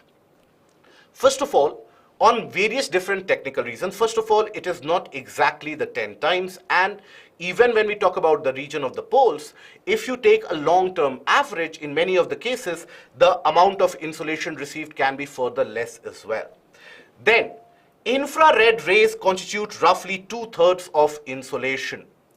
Infrared waves are largely absorbed by water vapor that is concentrated in the lower atmosphere. Infrared waves are a part of visible spectrum of electromagnetic waves of solar radiation. So the 3 statements which talk about infrared rays, here you have to understand that they do not, nowhere close to, do they constitute 2/3 of the solar insolation. Solar insolation is considered to be a white light, which has got the entire spectrum from ultraviolet to infrared. But a majority portion of it is basically the photosynthetically active radiation, which consists a portion of the visible rays. Yes, infrared rays are present, but are present in very minute quantities, and whatever is present is actually absorbed by the water vapor. And that is what leads to some amount of warming in certain areas. That is why water vapor is able to retain heat by absorption of these infrared rays also. So here, the correct answer is going to be C, that they are largely absorbed by water vapor, mostly concentrated in the lower layers, because beyond a particular height in the atmosphere that you go, concentration of all the dust particles as well as the water vapor starts to reduce quite sufficiently. Majority of the mass of the atmosphere restricted to the lower portion of atmosphere itself. So the correct answer for 72 is going to be C. Moving ahead to the next question. Consider the following statements. Soil in tropical rainforest is rich in nutrients. The second statement. The high temperature and moisture of tropical rainforest cause dead organic matter in the soil to decompose quickly. Now here you have to understand, when we talk about the soil of tropical rainforest, it is very poor in nutrients. And why is that? That is because the rate of decomposition in the region of the rainforest is very high. So when we talk about decomposition in itself is actually contributed and is managed in various different stages. You have 5 stages of decomposition which is achieved. Now, when you have the availability of air, moisture, air means availability of oxygen, moisture and warm temperature, that is when the rate of decomposition is going to be very, very high. And when the decomposition of organic materials take place, at the end of it, the inorganic components are returned to the soil. There is no presence of organic matter once the decomposition is completed. So that is why in the region of the tropical rainforest, all of these are present. So the rate of decomposition is very, very fast. And that is why eventually none of the organic matter is left in the soil. That is why in comparison to the tropical rainforest, you end up finding greater amount of nutrients in the temperate regions and the temperate grasslands. So the first statement is going to be incorrect. The second statement, however, high temperature and moisture of rainforest cause dead organic matter to decompose quickly, leaving nothing back to the soil. So this statement is going to be correct. So the correct answer in this case is going to be D.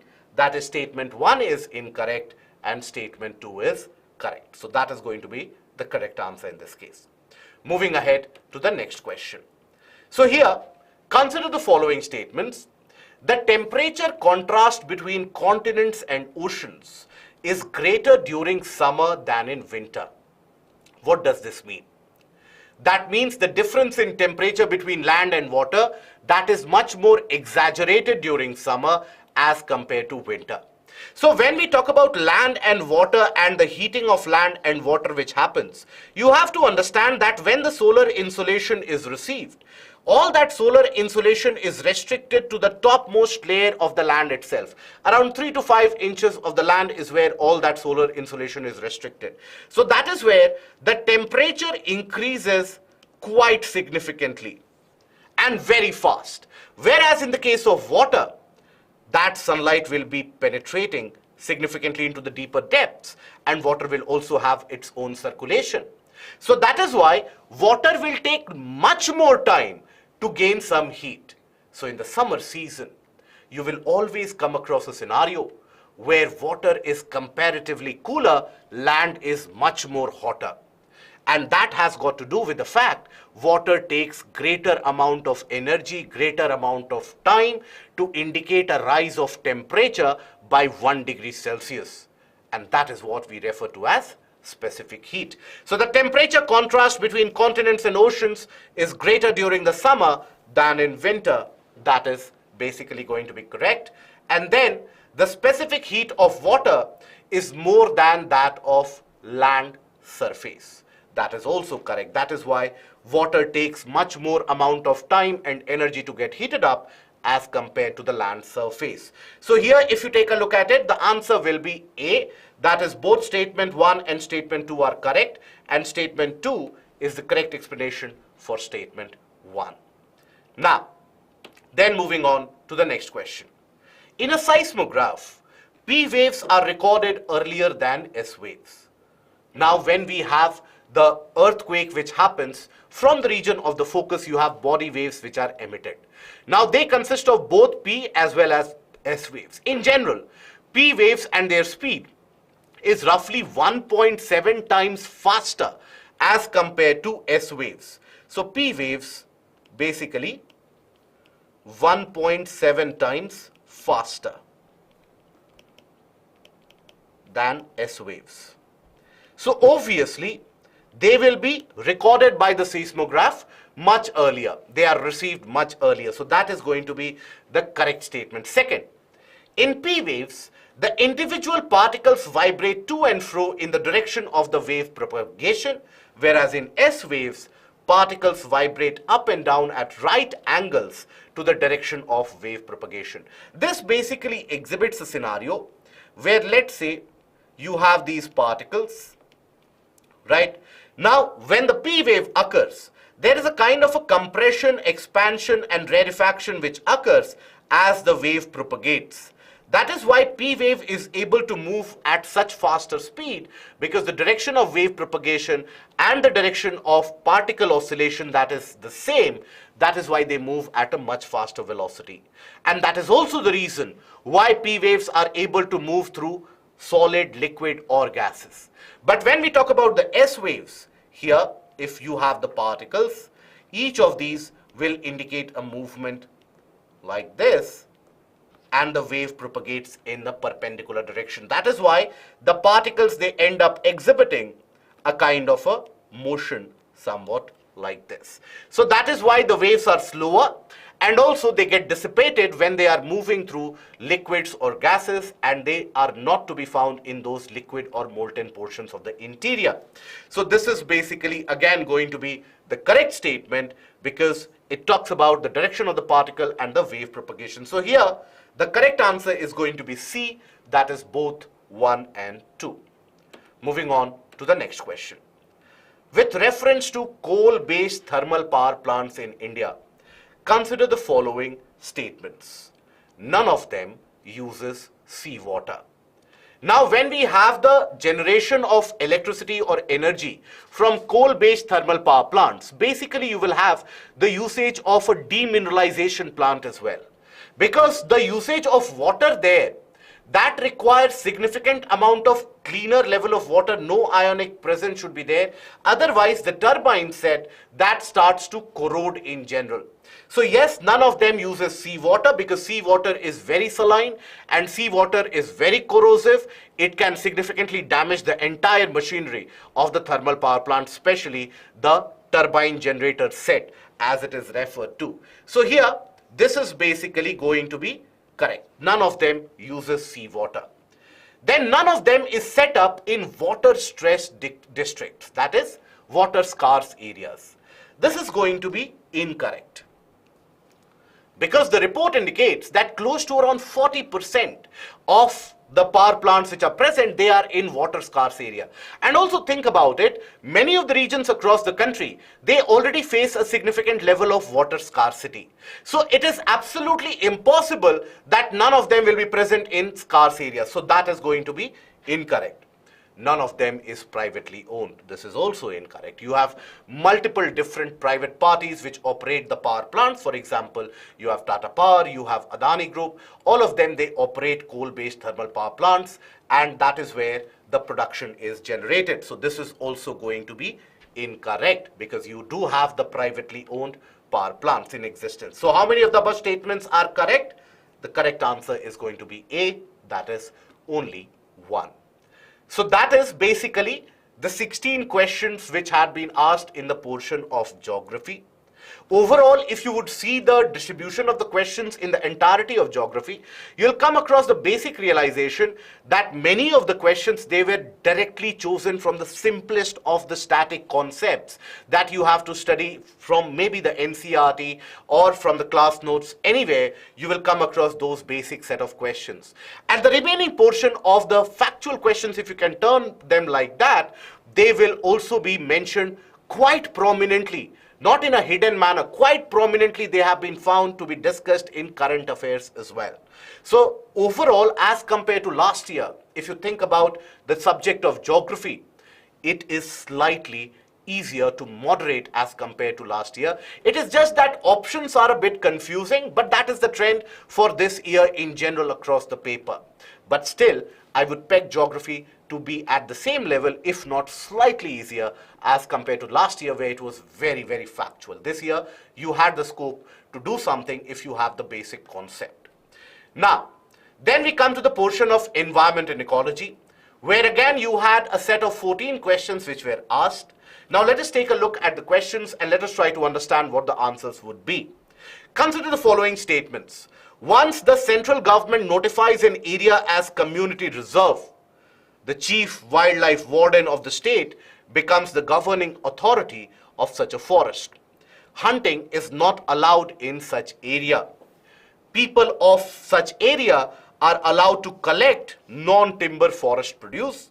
People of such area are allowed traditional agricultural practices. So when we talk about it here, in the case of the community reserve, community reserves are declared as per Wildlife Protection Act 1972.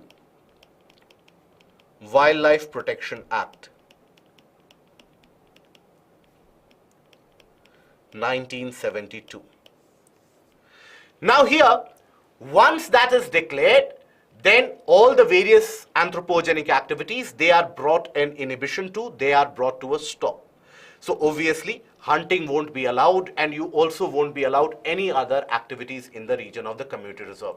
It also ends up placing the chief wildlife warden of the state as the governing authority. So the first statement is going to be correct here.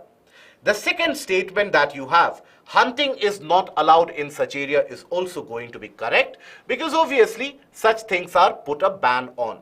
And then people in such area are allowed to collect non-timber forest produce. Incorrect. No anthropogenic activities are allowed, and similarly traditional agricultural practices are also not allowed in those reserves. So here we have basically two of them which is correct. That is, the answer is going to be B. Moving on to the next statement. Consider the following statements. Marsupials are not naturally found in India. Marsupials can thrive only in montane grasslands with no predators. Now here, when we take a look at the first statement, marsupials, what are these? For example, kangaroos.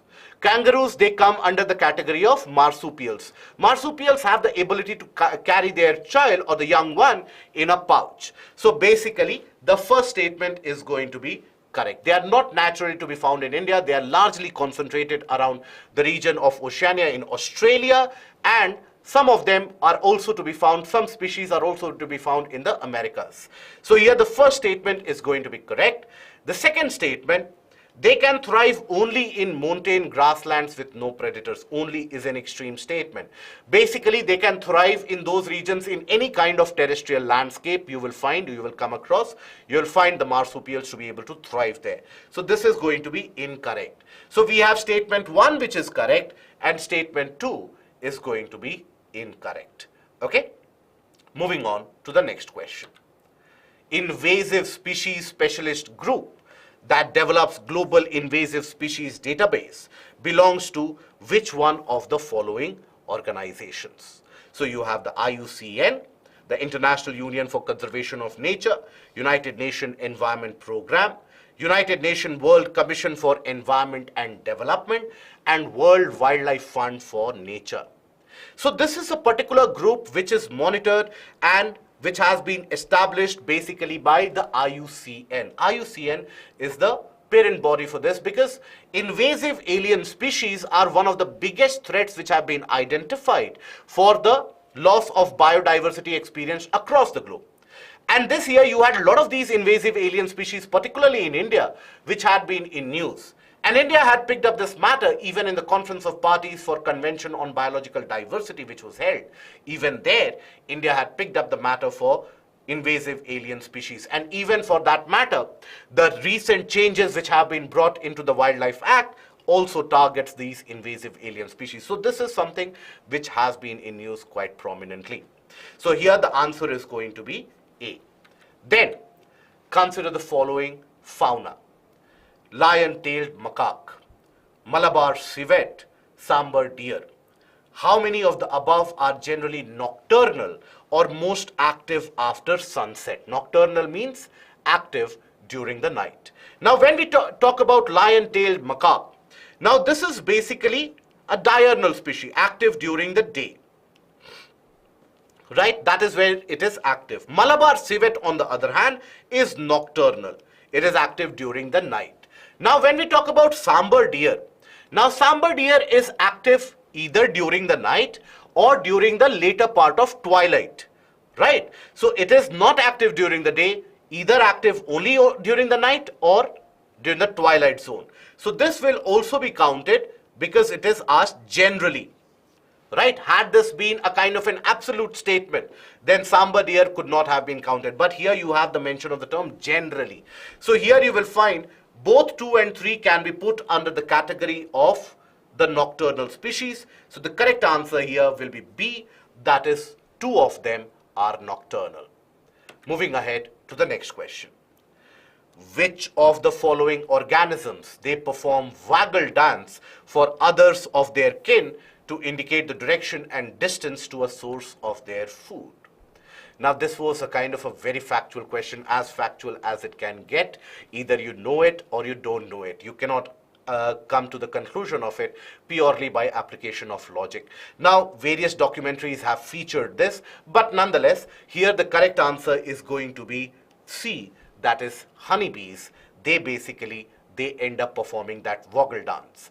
And that dance is quite popular also because that gives them the distance to the food quite prominently.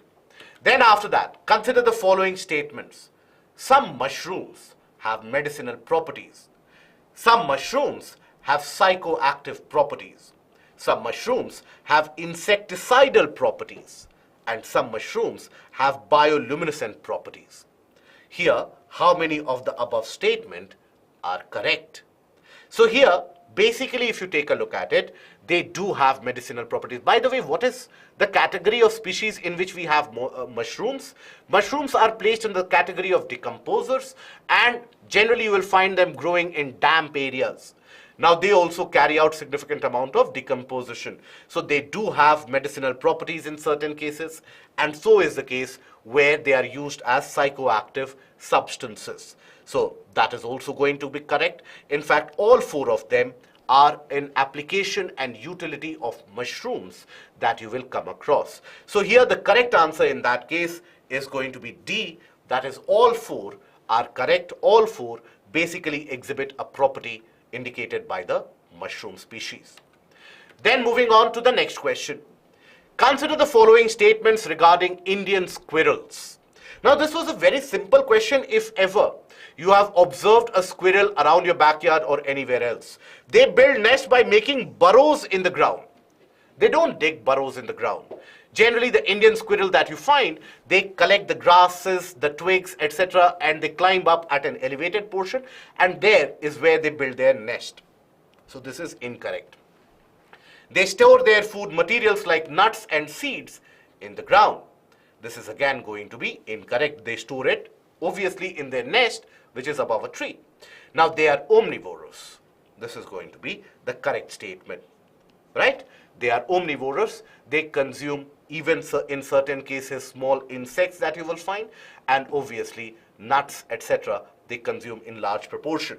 So here we have only one that is correct. So the correct answer in this case is going to be A only.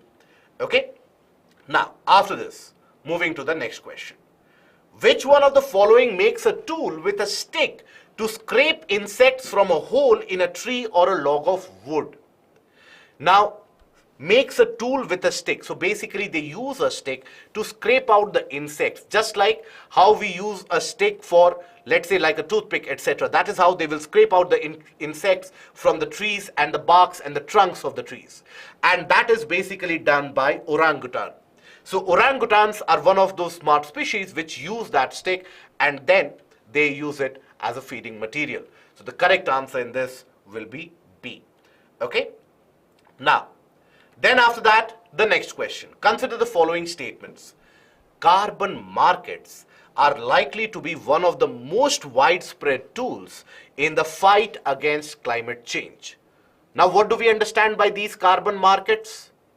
Carbon markets basically are the ones where you are allowed to trade the carbon credit. So let's suppose you have an emitter, let's suppose, and they have exceeded their target.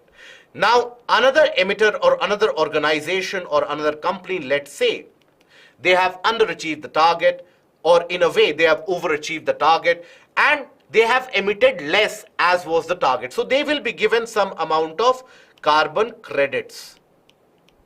Now these credits can be bought by the another organization. They will pay some money, and in return they will get the carbon credits for whatever amount they want, but generally that is used to fulfill their targets. Now what is the benefit of it?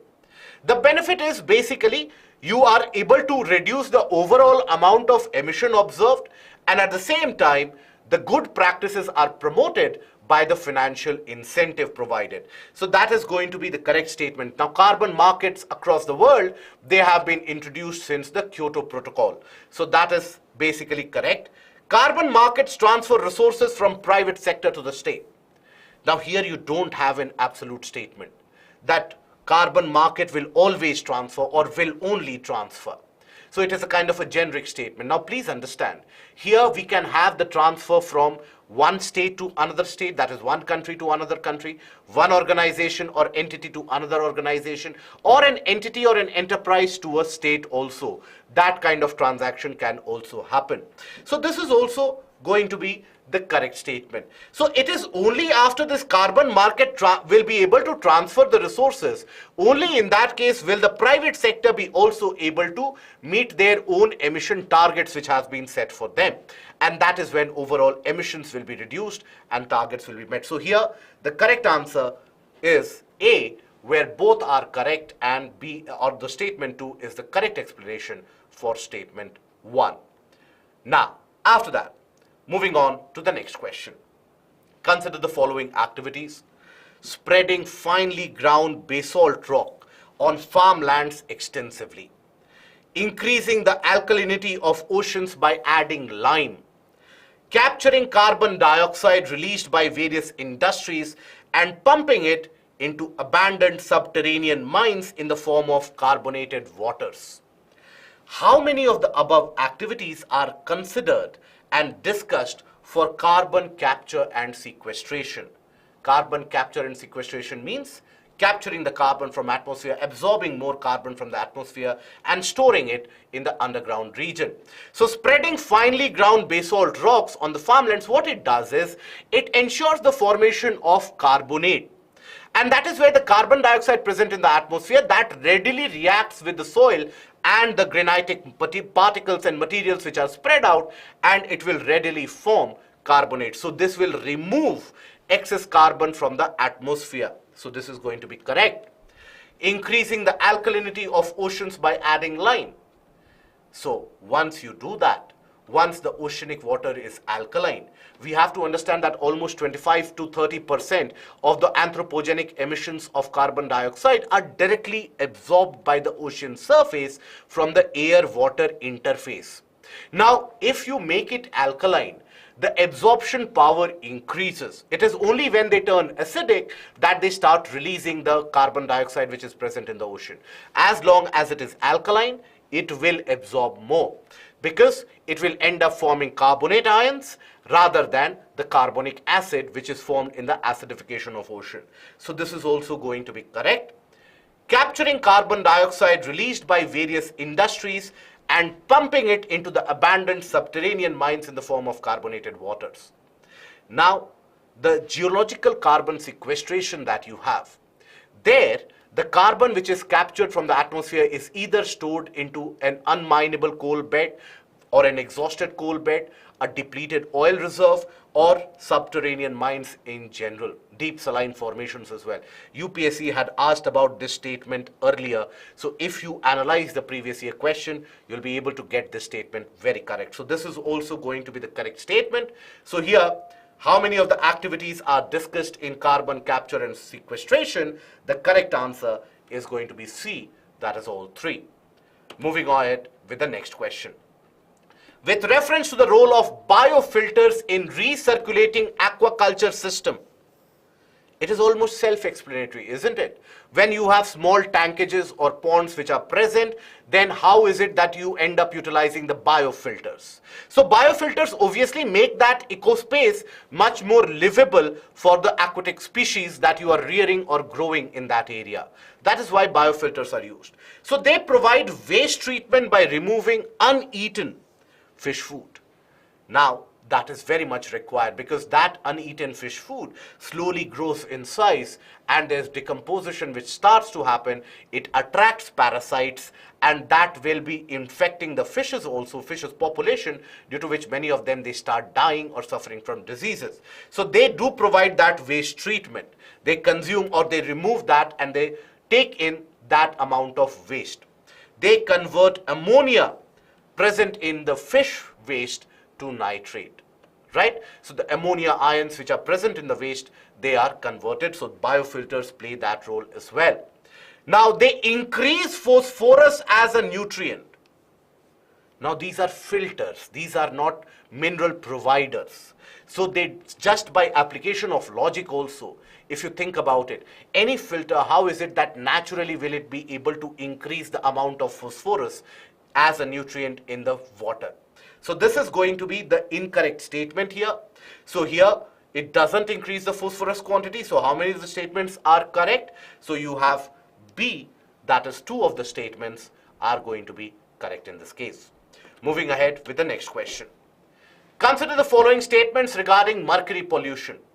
Now mercury pollution, it ends up causing a disease referred to as Minamata disease. So let us take a look at the statement. So gold mining activity is a source of mercury pollution in the world. Any kind of mining activity that you carry out, in majority of them, mercury and methyl mercury is to be found. So these are basically supplied along with the runoff water, and they keep on getting accumulated into the nearby water body. And that is how, by bioaccumulation and magnification, we humans, we also get impacted by that. So this is basically correct. Coal-based thermal power plant cause mercury pollution. And this is basically caused when the pulverized coal is combusted. At that point of time, the fly ash which is produced, that consists significant proportion of mercury, selenium, titanium, silicates, alumina, and all the various different type of contaminants that you can think of. So that is again correct, because it causes mercury pollution not only in the nearby farmlands where that fly ash settles if it is not treated, or also in the nearby water body. Then there is no known safe level for exposure to mercury. Generally, it is advisable that the amount of mercury contamination in the body should be kept at a rate lower than, or at a level lower than 10 microgram per liter.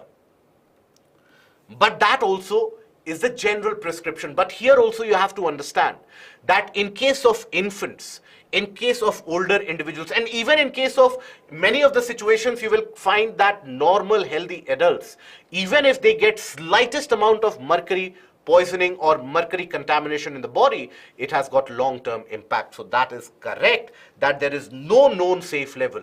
It is still, our research is being carried out as per the Center of Disease Control. This is still an area of research where a lot of research is being carried out, that whether we can have a safe level. But till now we have seen that even the slightest amount can end up influencing a large population. That is why it is famously said that even a tablespoonful of mercury is enough to end up polluting the entire large pond and cause biomagnification for a significant section of population.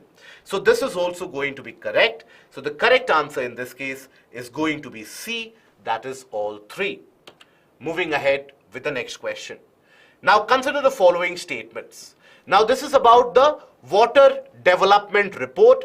Now this has been in discussion through the month of March and April. So according to the United Nations World Water Development Report 2022, India extracts more than a quarter of world's groundwater withdrawal each year. And that is basically purely for the purpose of agriculture. This report has also highlighted that the agricultural requirements across the world, they are responsible for almost 70% of the groundwater extraction which is carried out. So here, the first statement is correct. This report was tabled in New York around the time of the World Water Day, and that is why this was in much of news throughout the later part of March and the first week of April as well. India needs to extract more than a quarter of the world's groundwater each year to satisfy the drinking water and sanitation needs of almost 18% of the world's population living in its territory. Majority of the regions across the country, they end up facing water scarcity. And that water scarcity is exaggerated by the water which is pumped out by the tube wells, now widespread. So that is why the drinking water which is now being extracted, that drinking water is mostly contaminated with arsenic, fluoride. In certain cases like Punjab, that groundwater also has the contamination of cadmium, selenium, and even uranium.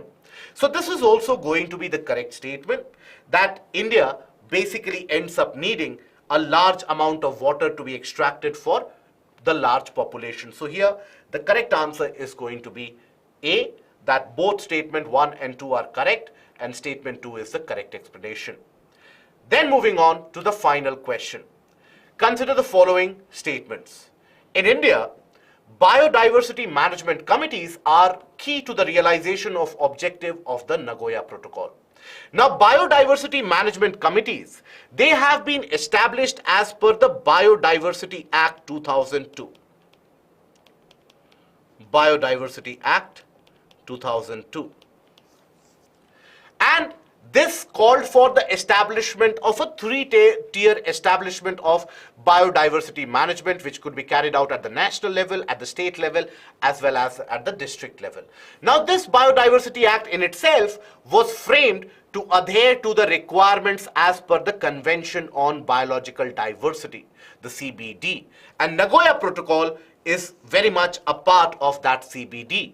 Now, CBD had got two protocols, Cartagena Protocol for sustainable usage of the biodiversity and the products of biodiversity, in particular LMOs or living modified organisms, and the Nagoya Protocol for fair and equitable access and benefit sharing arising out of biodiversity for the local population. So Nagoya Protocol deals with that fair and equitable access and benefit sharing. and that is where the B and C that plays its role.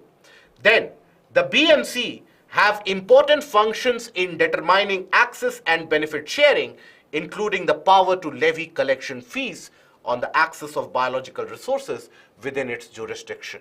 This is also correct because BMC, or the biodiversity management committees that you have, they are responsible for ensuring that the local population that is not alienated from the benefit, and the local population is actually made a larger stakeholder in the entire process of conservation. That is why, and that is the purpose where it also levies collection fee to help the local population and the indigenous population of that area. So here the correct answer is going to be C, that both of them are going to be correct. So that basically summarizes in very brief, the questions, around 30 questions which appeared from the portion of geography as well as from the portion of environment and ecology.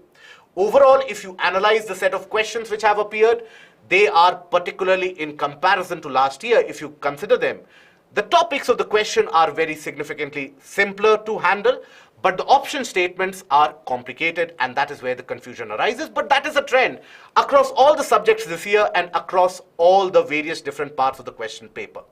Overall, I would like to give it a kind of a standardization to moderate as compared to last year. So that will be all from my side. Now I would invite Abhishek sir to discuss the questions which have appeared from various different portions of history. Thank you.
Hello, it's good to see you all again. So we'll be discussing the 14 questions which came out of history.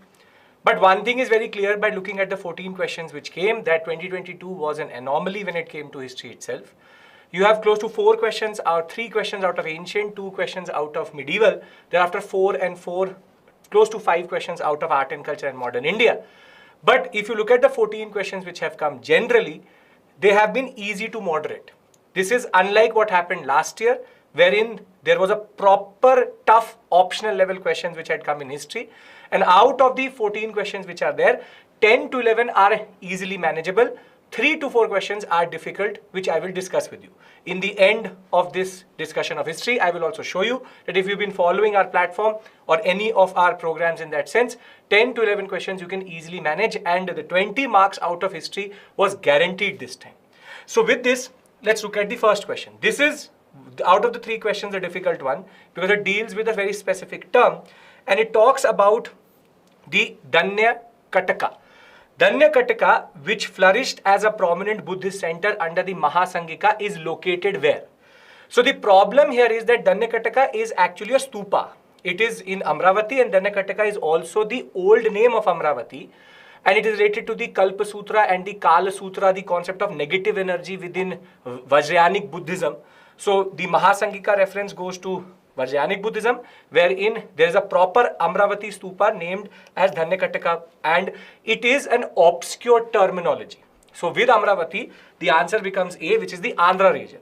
This is the only difficult question out of ancient because it is referring to a stupa. Danya Kataka we don't discuss, or you will not find it in the news also. Very obscure article in 2006 was related to this question.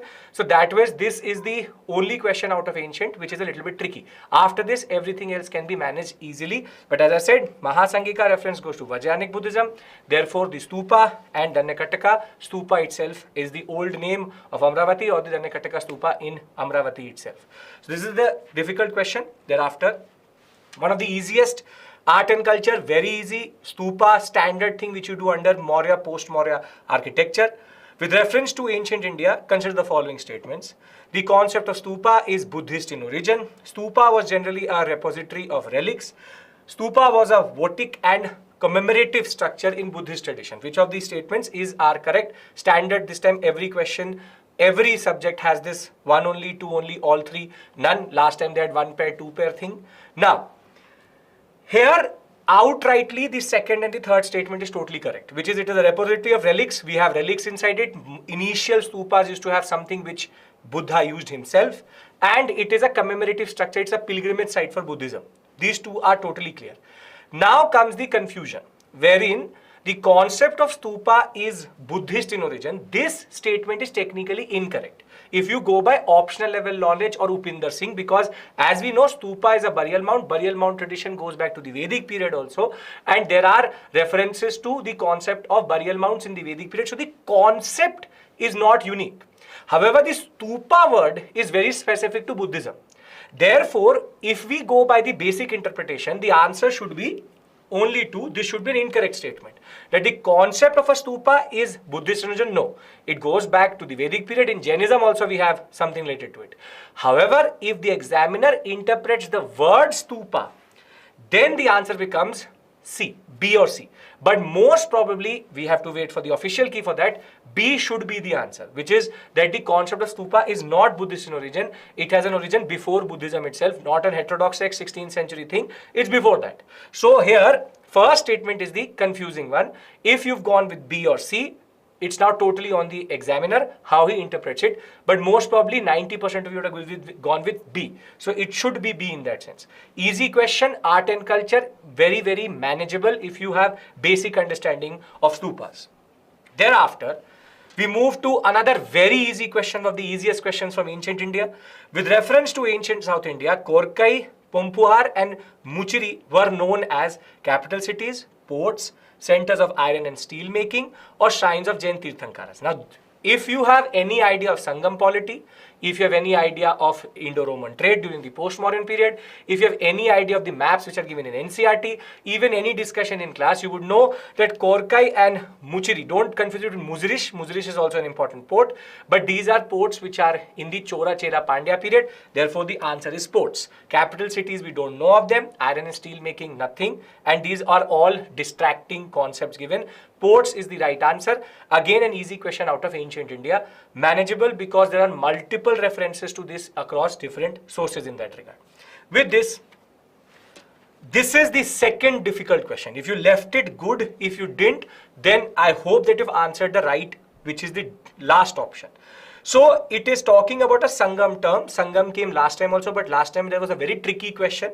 This is difficult but not tricky. It talks about a practice called Vata Kirutal.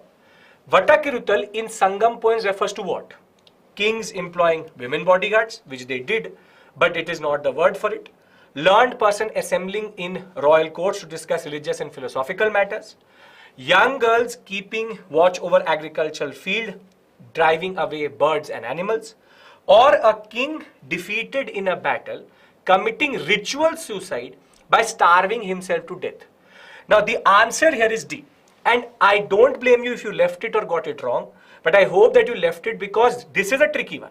3 questions are tricky. This is the second tricky. First one was the problematic, and this one is the problematic one. Very specific reference to a term out of Sangam polities. Yes, it is related to the concept that the kings did not used to show their back to the battlefield. So if they did lose, they used to perform ritualistic suicide, which is something related to Jain tradition also, which is Salekhana. But the basic point of the matter is, it's a very specific thing in Sangam age, wherein once the king is defeated, ritualistic suicide in that regard. But again, tricky because again, I don't expect you to know this question because it's a difficult question. So 11 questions can be managed easily. This is the second one out of the 3 which is difficult in that sense. Thereafter, one of the easiest, if you have ever paid attention to timelines, if you have any idea of early modern or early medieval in that regard, and specifically a very easy question discussing what is the basic placement of dynasties. Consider the following dynasties. This is a question out of medieval India. Hoysala, Gahadwalas, Kakatiya, Yadava. Which of them were established in the early 8th century AD? So early 8th century would mean that you have to be close to 900 or between 900 to 1000. Now here, actually all of them have been established after 1000 in basically the 10th, 11th century. So here the answer is none, but just to give you a very specific reference, and we discussed this in class also, and I'll show you the discussion also. You have 1050 for this CE, thereafter 1089, 1163 and 1187 as their establishment date. None of them fall under 900. Basically, they are not considered post-Gupta, but they're considered early medieval dynasties, which itself should give you a flag that it is after 900. So this question can be tricky for someone who just has given very specific reference to political history, has not paid attention to timelines or basic understanding of how the gradation of dynasties is there. If you have paid to it, this is a good, easy question, easy to moderate based on your preparation in that sense. Thereafter, so none is the answer. None of them fall under the early 8th century AD. Thereafter, the third moderate question, which can be difficult for people, but the saving grace was that 2 texts are actually easy. So with reference to ancient Indian history, consider the following fairs. Literary work, author. Devi Chandragupta, Bilhana. You have Hamira Mahakavya, Suri. Milindapana, Nagarjuna. And you have Nitivak Mitra, Somadeva Suri. Now here, basically, if you know Milindapana, which is a very important Indo-Greek text, you would know that it is not Nag Arjuna, but it's Nag Sena. So this is incorrect. Thereafter, Devi Chandraguptam is written by a very important person who has written Mudaraksha also, which is Vishaka Datta. This is also incorrect. And ironically, these are the only 2 incorrect because Hamira Mahakavya and the 4th one are totally correctly matched. So the answer becomes only 2 are correctly matched. This is Vishaka Datta and this is Nagasena, not Nagarjuna. So very simply, the two statements here are incorrect, and simple point, second and fourth are the correct options. Difficult, moderately difficult, but the point is the ones which are incorrect are standard text. But the problem is this, you cannot eliminate, therefore it becomes difficult in that sense. Thereafter, very easy question, heterodox sect, standard. Souls are not only property of animal and plant life, but also of rocks, running water, many other natural objects not looked as living by other religious sects. This core belief belongs to which? Now, if you know anything about Jainism, you would know that they were the first to wear what are called mupattis, or what we call as masks, because they believe everything has a soul. So Jainism, simple. Jainism believes that everything has a soul, everything has senses, and therefore their monks need to practice certain form of austerity, and they also have to make sure that they don't inhale them, that is violence on them. Ahimsa is very, very important, and therefore the concept of protecting the objects or even particles which have souls. Soul, everything, standard Jain. This is not a difficult question. Very easy question out of ancient India. Very easy question. Buddhism, Jainism, standard areas. Buddhism, Jainism has seen a comeback also in that sense. 2 to 3 questions are there. But this is a very easy question. Examiner has been very, very kind to us in that sense. If you have given any statement related to God, concept of life energy, then this question could have been difficult in that sense. So I hope that you got this question correct. You can just close your eyes and put in Jainism, totally correct. Thereafter, something again which we covered in our mock, we had even in class proper reference to it. Who among the following rulers of Vijayanagara Empire constructed a large dam across the Tungabhadra river and a canal cum aqueduct several kilometers long from the river to the capital city? So Hampi and Vijayanagara sector generally is a water scarce sector, and therefore it was Devraya I who actually built a dam which still exists, which cuts the Tungabhadra river and brings it towards Hampi in that sense. And this is a very known, out of Devraya I, we already know that he was defeated by the Bahmanis very badly, and this is the second major achievement. 2 major achievements he has, or 2 major things you need to remember of Devraya I. Devraya II, which is inducting the mounted archers. Devraya I is basically related to major dam and defeat to the Bahmanis. So this again is a very easy question related to medieval India. 2 questions were there. This is again medieval easy. Nothing like Khula Dharan and all. Very easy that way. Question number 8, standard question out of Vijayanagara Empire. Do not ignore these topics.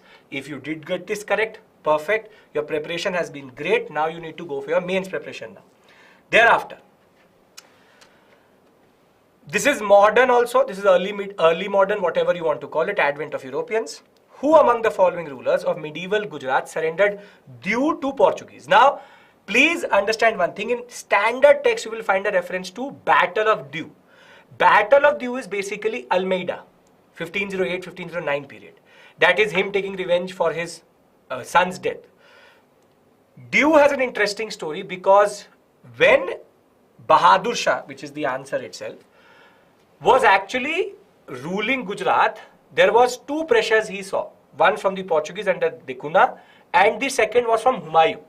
And therefore, there was an agreement which was there between Bahadur Shah and Portuguese that in return for giving them Diu and Diu Fort, the Portuguese would help Bahadur Shah in protecting the Gujarat sector from Humayun.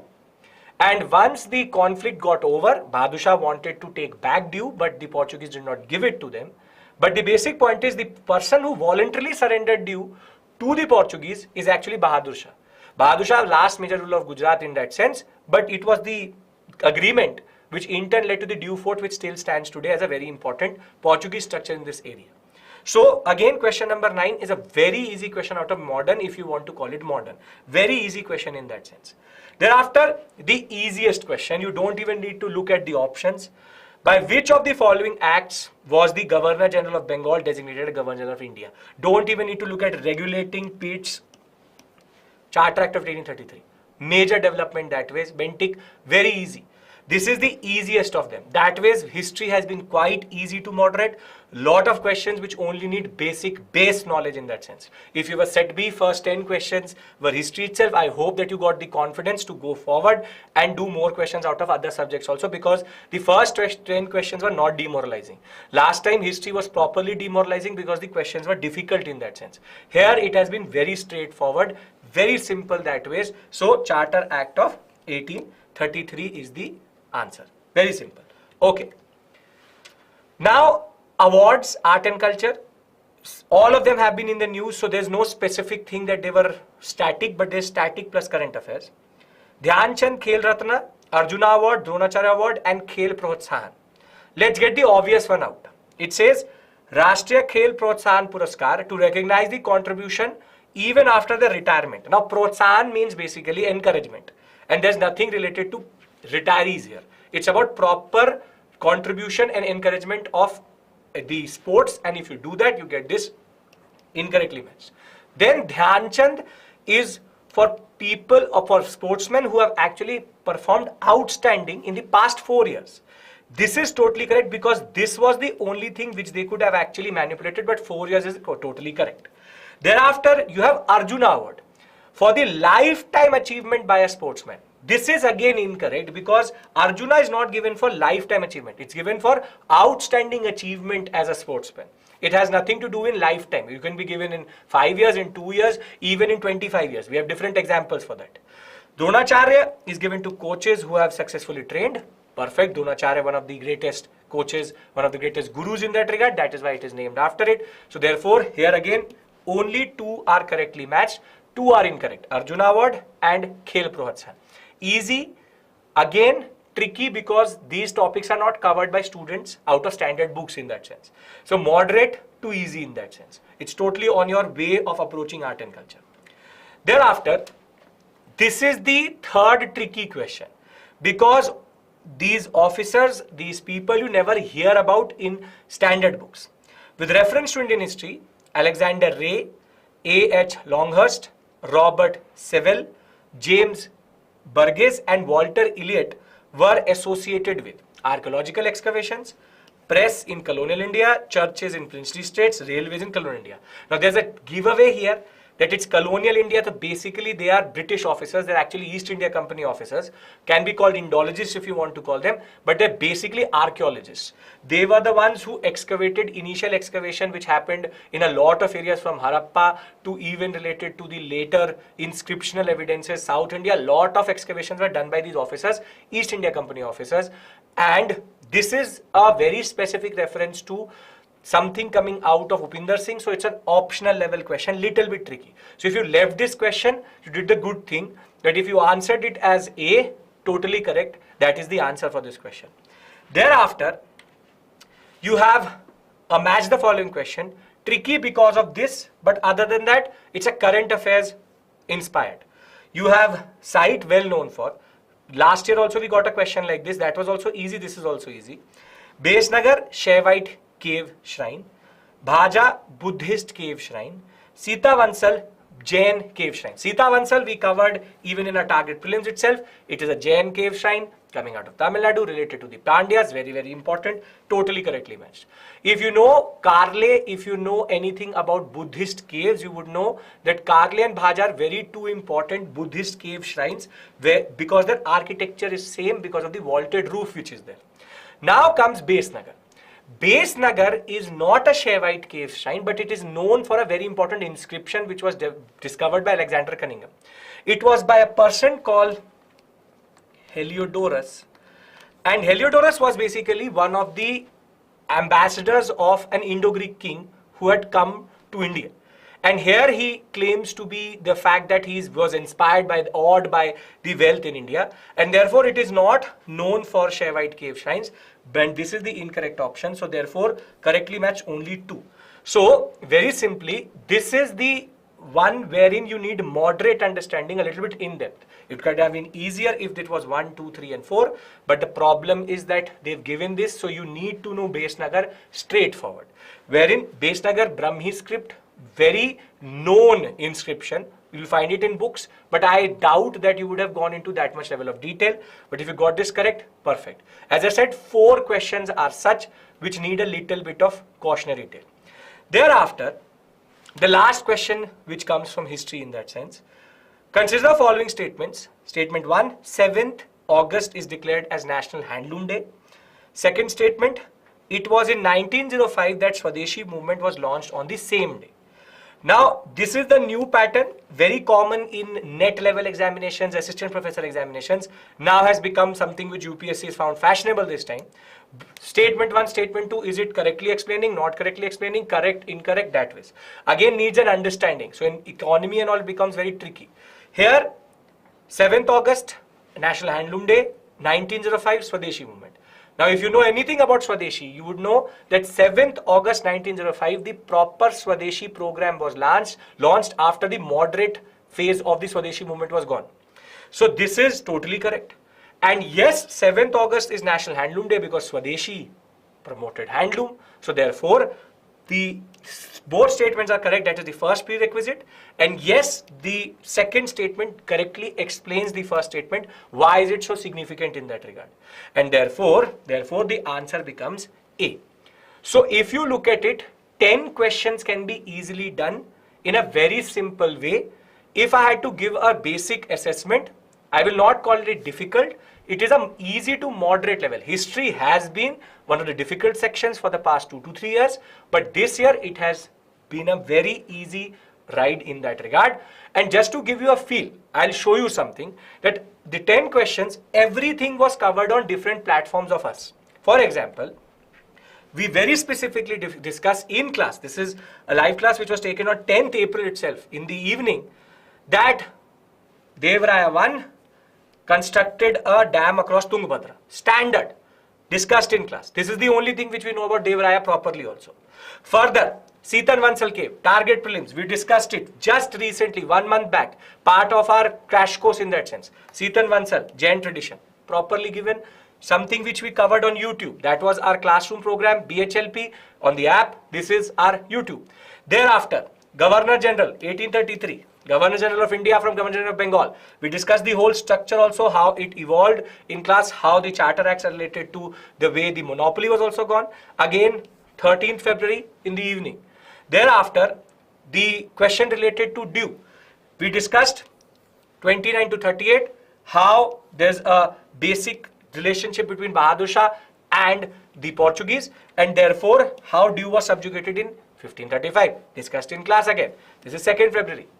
Thereafter, when we do early medieval, last class of medieval, I always give you a very important 17 different dynasties, 18 to be precise, 18 different dynasties I give you sequence. And therefore, Hoysalas, Kakatiyas, and we specifically discuss Yadavs. We specifically discuss Gahadwalas through maps, wherein we are discussing how Ghazni came, how Gori came. And therefore, if you look at it, again, 25th January, within this year itself, we discussed this in the morning batch at 6 a.m.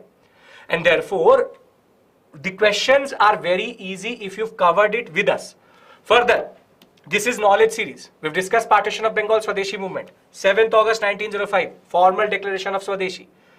Then we discuss in class in art and culture, the concept of stupa, how it is related to burial mounds, the expression in that sense. And we discuss how it is constructed over relics. If not that, we also discuss the purpose, first as an advertisement, second as a pilgrimage site. So if you look at it, if you've been part of any of our programs, if you've been following CNA, if you're following our magazine, even our BHLB program, or even YouTube, anything, you would be able to get these history questions easily. 10 questions directly came from our discussions, and I hope that you got them totally correct. So before I end this session, the history discussion, and move to international relations with Chetan sir, very simply, I hope that you got at least 9 to 10 questions correct. If you left the other 4 totally correct. Very simply, the question paper with regards to history was easy to moderate. I'll not say difficult. 3 questions could have been left aside as it is. And generally, history has been a good subject for students this time.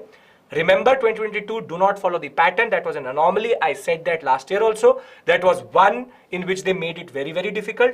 We are now back to normalcy. And I hope that the students who are not clearing or are preparing, please make sure that you're going through standard books or at least following our program.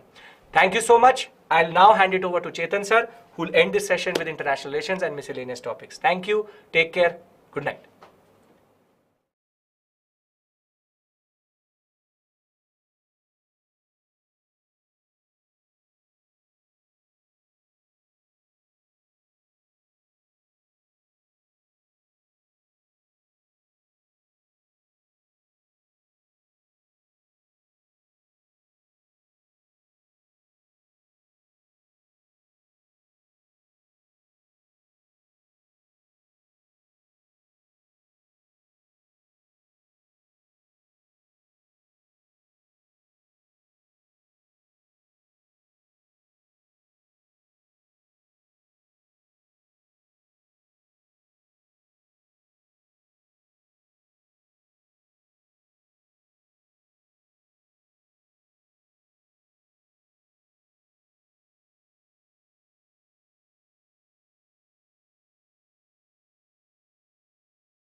Hello everyone, welcome to the last part of the paper analysis and answer key discussion.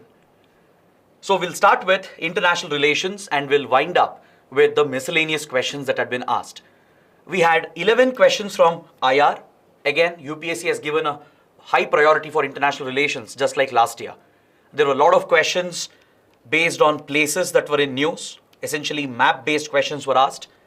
There were many questions on important treaties, conventions, and agreements that were signed recently. There were questions on agreements involving India. Essentially, it was very interesting mix of questions from IR. But if you ask me the difficulty level, I would say it was moderate.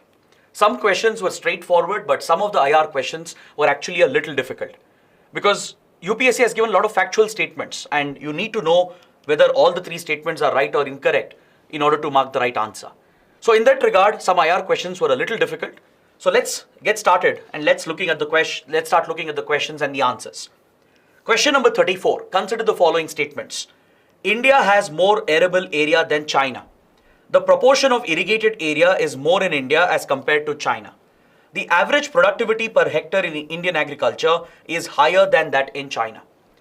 This question is entirely related to India-China economic relations, the comparative analysis that we often carry out between the Indian economy and the Chinese economy.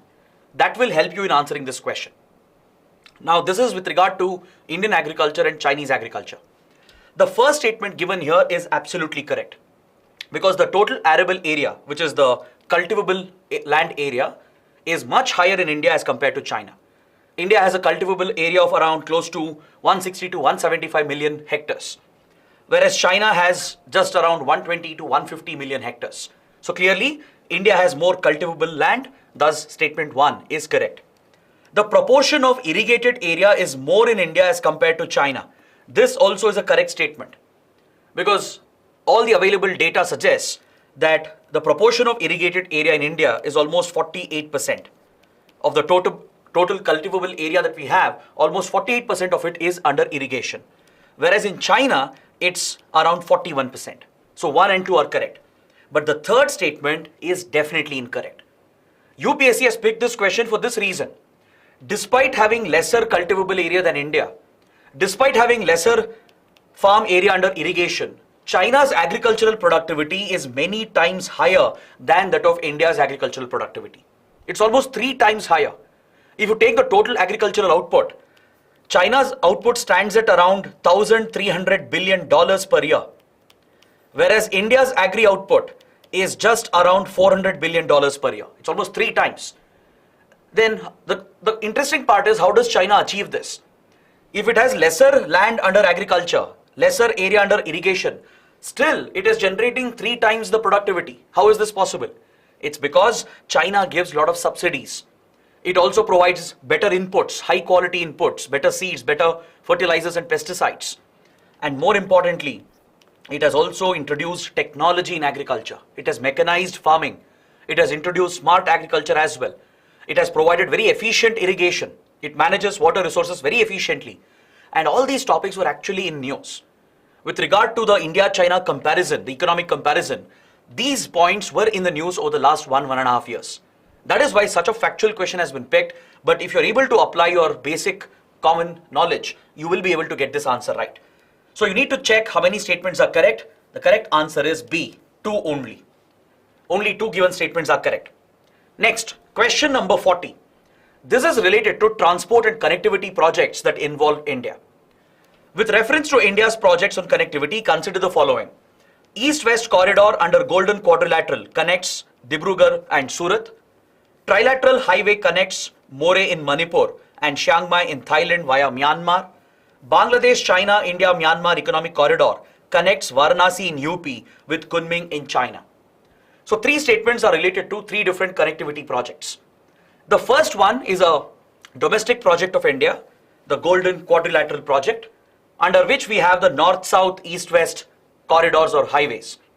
If you look at the east-west corridor, which you can see here in this map, it actually connects Porbandar in Gujarat with Silchar in the northeast.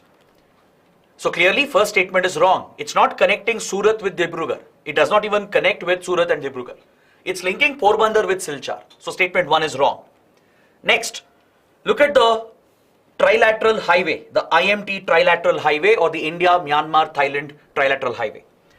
This highway connects Moreh, which is an important border town in Manipur. It's a commercial trading town on the India-Myanmar border, and the highway links with the key commercial centers of Myanmar, such as Mandalay and Yangon, and further connects with Mesot in Thailand. But the second given statement is also incorrect. Some of you might be surprised. It is incorrect because UPSC has actually given a small trick. It is used a very ingenious trick over here. See, the whole statement actually looks correct, but let me tell you where the incorrect part comes up. It is Chiang Mai. This highway does not connect with Chiang Mai. Chiang Mai is actually the neighboring province of Tak province, where Mesot is located. Mesot is a city in Thailand over here that's located in the Tak province of Thailand. The province next to it, this is Chiang Mai. Alright, so this is where the statement becomes wrong. The third one is also incorrect. The BCIM economic corridor, Bangladesh, China, India, Myanmar economic corridor. This was supposed to connect Kolkata via Bangladesh with the Kunming region of China in its Yunnan province, and it passes through Myanmar, through Mandalay. This was the proposed corridor which has been dropped later. Alright, so all the 3 given statements are wrong. So the correct answer is option D. None of them are correct. Is that clear? So if you're in touch with current affairs, if you're good in map reading, if you're familiar with the alignment of such transport connectivity projects, you will be able to get these answers right. Now let's look at question number 53. A map-based question based on places that were in news. North Kivu and Ituri has been matched with war between Armenia and Azerbaijan. Nagorno-Karabakh matched with insurgency in Mozambique. Kherson and Zaporozhye matched with dispute between Israel and Lebanon. Again, let me take the help of maps so that you can easily understand this question. See, North Kivu and South Kivu, they are a source of dispute in the DRC, the Democratic Republic of Congo. DRC has been going through a civil war since several years, and this region has been picked by UPSC for a particular reason.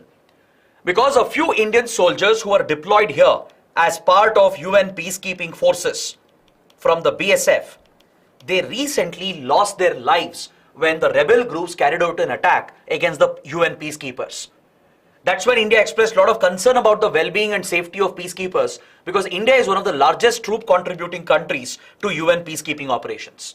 That is why these external conflicts in other countries become important for the exam. So these conflict hit areas, North Kivu, South Kivu and Ituri, they are in DRC. Next, Nagorno-Karabakh. You can clearly see in the map here, it's a dispute between Armenia and Azerbaijan. Both the countries have even fought a limited conflict recently in 2020-2021. That is why UPSC has picked this region, Nagorno-Karabakh region, which is a source of tension and conflict between Armenia and Azerbaijan. Finally, the third one, Kherson and Zaporozhye, both are in Ukraine. They were in news because of the Russia-Ukraine war. Russia has mounted crippling attacks against Kherson, and Zaporozhye is where the nuclear power plant was located, where Russian and Ukrainian forces were fighting against each other and they were threatening the integrity of the nuclear plant. There was a risk of a nuclear accident happening here, which invited a lot of global alarm, and even the International Atomic Energy Agency had deployed its inspectors to monitor the safety at the Zaporozhye nuclear plant. That is why these places were in news. Now, if you go back to the question, you can easily say that all the three given pairs are wrongly matched. All the three are incorrect. North Kivu and Ituri, they are in DRC, in Democratic Republic of Congo. There's a civil war going on, that is why it was in news. Nagorno-Karabakh is an ongoing conflict between Armenia and Azerbaijan. So it's an incorrect match. Kherson Zaporozhye is in Ukraine as a result of the war between Russia and Ukraine. So all three are incorrect. Option D is the right answer. Alright, moving on to question number 54. It's related to West Asian geopolitics. It's related to the Israel-Palestine conflict and the ties between Israel and the Arab states.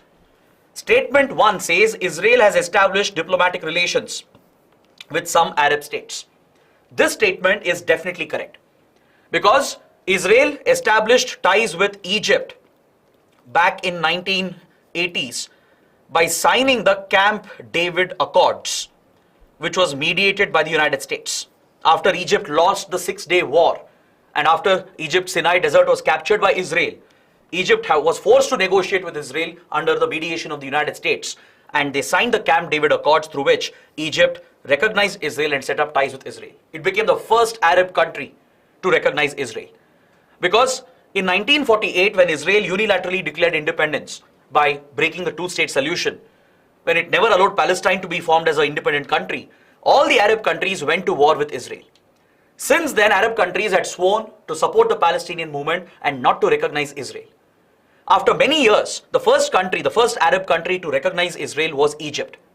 Following this, in 1990s, Jordan became the second country to recognize Israel. Jordan was also defeated later. It lost control of the West Bank area, and when Israel took complete control of the West Bank region, Jordan finally negotiated with Israel and set up ties with Israel as well. But recently, there have been some dramatic changes from 2020. The Abraham Accords were signed between Israel and the United Arab Emirates, and the agreement was also signed by Bahrain. These two major West Asian powers signed the Abraham Accords, which was mediated by the US under President Donald Trump. So UAE and Bahrain became the third and fourth Arab countries to set up ties with Israel. Even other countries in North Africa like Morocco, Sudan also recognized Israel following this. So statement 1 is definitely correct. Israel has ties with some of the Arab states. Second statement says the Arab Peace Initiative mediated by Saudi Arabia was signed by Israel and Arab League. This statement is wrong. It is incorrect. I'll tell you why. The Arab Peace Initiative was proposed by Saudi Arabia in 2002 as a peace plan to resolve the Israel-Palestine conflict. So this part of the statement is definitely correct. Under this peace initiative, Saudi Arabia proposed that if Israel gives up the occupied territories like Golan Heights of Syria, and if it settles the Palestine conflict in line with the UN resolution and provides for two-state solution, where Palestine will be born as a independent country, then the Arab countries agreed to recognize Israel and set up ties with Israel to basically bring normalcy and set up peace in the region. This was a Saudi proposal that was backed by all the Arab League members. From 2002 to 2007, all members of Arab League, they would support this initiative. But however, Israel would never sign this initiative. There's no way that Israel would ever give up its claims over the Palestinian territories and the occupied areas. So that is what makes the second statement incorrect. So right answer would be option C. Statement 1 is correct, but statement 2 is incorrect.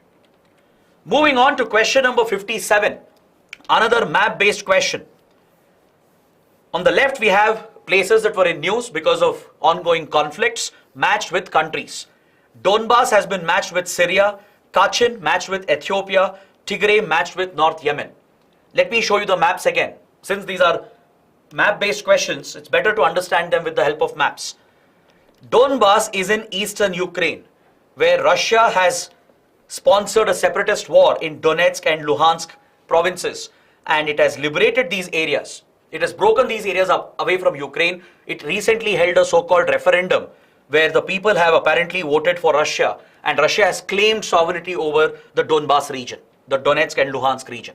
That is why it was in news. Next, Kachin is in Myanmar. As you know, Myanmar has been going through a crisis in the last couple of years as the military has captured power again. The opposition parties and the pro-democracy parties, they've all formed a unified front with support of some insurgent and rebel groups. In the Kachin region and also in the Sagaing region, where you find the Chin ethnic community, which are connected with the Kuki tribes and Mizo tribes on the Indian side. These native indigenous communities of Chin and Kachin region, they have also rebelled against the military of Myanmar. So that is why the Kachin region was in news, as Myanmar's military has launched military assaults against Kachin and Chin territories. It has launched airstrikes and military attacks against the indigenous communities which have taken up insurgency in the region. So that is why Kachin in Myanmar was in news. Then finally, we have Tigray region in Ethiopia. Tigray was going through a conflict. The Tigray people had rebelled against Ethiopia. They also had a dispute with neighboring Eritrea, and a civil war had broken out in this region, where Tigray people were looking to break this region away from Ethiopia to form an independent country. But recently, Ethiopia struck a peace agreement with the Tigray rebel groups, and this conflict has been settled in a peaceful manner. So it was a very big development as far as African geopolitics was concerned. So that is why you should know where Tigray region is located. So now based on this, if you go back and compare, all three are again incorrect. Option D becomes the right answer here. Donbas is not in Syria, it's in Ukraine. Kachin is in Myanmar, not Ethiopia. Tigray is in Ethiopia, not in North Yemen. So all three are incorrect. Next, question number 58. In recent years, Chad, Guinea, Mali and Sudan caught the international attention for which one of the following reasons, common to all of them? Is it because there was a discovery of rich deposits of rare earth elements, or establishment of Chinese military bases, southward expansion of the Sahara Desert, or due to successful military coups in these countries? The correct answer is option D. All these African countries were in the news because of successful military coups that happened in the last 1.5 to 2 years. In fact, in Africa, there have been several military coups in the last 2 to 3 years, and Sudan, Chad, Mali, even Burkina Faso, Guinea, and few other countries as well in this region, in the Sahara, Sub-Sahara region, they have witnessed the rise of military dictatorships. This was a cause for concern because it affects the stability in the region. This is a region where several radical extremist and terrorist groups are thriving, including Islamic State. So the rise of military autocracies in this region has been a concern, and almost every media outlet in India had covered these developments in detail. So UPSC has picked a direct question on this. The right answer here is option D. Next, question number 60. Very simple, straightforward question. It was a very expected question as well. It's on G20 because India is hosting the G20 summit this year. The G20 group was originally established as a platform for finance ministers and central bank governors to discuss the international economic and financial issues. This statement is absolutely correct. When the 1990s financial crisis happened, the Asian financial crisis, when Asian markets crashed following the dot-com bubble burst, that is when the top global economies came together through their finance ministers and central bank governors to look at global economic and financial issues. That laid the foundation of G20, which took shape by 2008-2009 when the next recession, the global recession, hit the global economy. Since then, G20 has become a prominent group, and digital infrastructure, digital public infrastructure is one of India's G20 priorities. This is also absolutely correct. As India is preparing to host the G20 summit, we are organizing several ministerial meetings and Sherpa level talks between the officials of both the sides. And one of the priority areas which is being promoted by India is the Digital Public Infrastructure Initiative. It is pushing for adoption of digital infrastructure in the financial and economic domain to promote financial inclusion, to provide for economic development, to adopt digital technologies in payments and transactions. So that is the focus of digital public infrastructure. So both statements are correct. Option C becomes the correct answer. Next, question number 67. Statement 1 says, recently the United States and European Union, they have launched the Trade and Technology Council, or TTC. This agreement was actually signed back in 2021. It's actually a slightly older topic. But as you saw in previous questions, UPSC this time has picked older topics as well. Look at the Arab Peace Initiative. It was in 2002. Israel forming ties with other Arab countries started back in 1970s. But because of Abraham Accords and the recent changes happening in West Asia, that static question was asked by UPSC. Even this question is slightly old actually. The development is slightly old. But last year, India signed a similar agreement with European Union. India and EU, they also have signed the Trade and Technology Council. They have set up the Trade and Technology Council to promote their trade relations and technology cooperation. So that is why UPSC has probably picked this question. So statement 1 is definitely correct. Statement 2 says USA and EU claim that through this council, they are trying to bring technological progress and physical productivity under their control. This statement is derived statement, and I would say that this statement is incorrect. You can't say that this statement is entirely correct because see, if you read about the Trade and Technology Council of US and EU, its main focus is on improving trade relations between these Atlantic powers, right? And it's focusing on emerging technologies. It's focusing on promoting technological cooperation, also in the field of clean renewable energy as well. They are looking to reduce their dependency on aggressive, hostile countries like Russia and China. They want to create resilient supply chains. There is definitely a geopolitical angle to it, no doubt. But however, it does not say anything about gaining physical control over physical productivity, right? Yes, US and EU, they are trying to move away from their dependency on China, Russia and other countries which are hostile to them. They are trying to create resilient supply chains to create a pool of resources within their allies so that they don't have to depend on these hostile countries. This is definitely a push being given by US and EU under Trade and Technology Council. They are looking to achieve technological progress, no doubt. But however, it doesn't say anything about physical productivity being brought under their control. Also, it's quite impossible, impractical as well, to claim that they will bring all productivity under their control, right? So on these grounds, you can say statement 2 is incorrect and we can go with option C as the correct answer. Statement 1 is correct, but statement 2 would be incorrect. Next, question number 69. There is a second question on the European Union. It highlights the importance of EU as a regional grouping. The Stability and Growth Pact of EU is a treaty that provides for limiting the levels of budgetary deficit of the countries of EU. Statement 1 is absolutely correct. See, this again is an old topic. This agreement was signed in 1990s by the members of EU.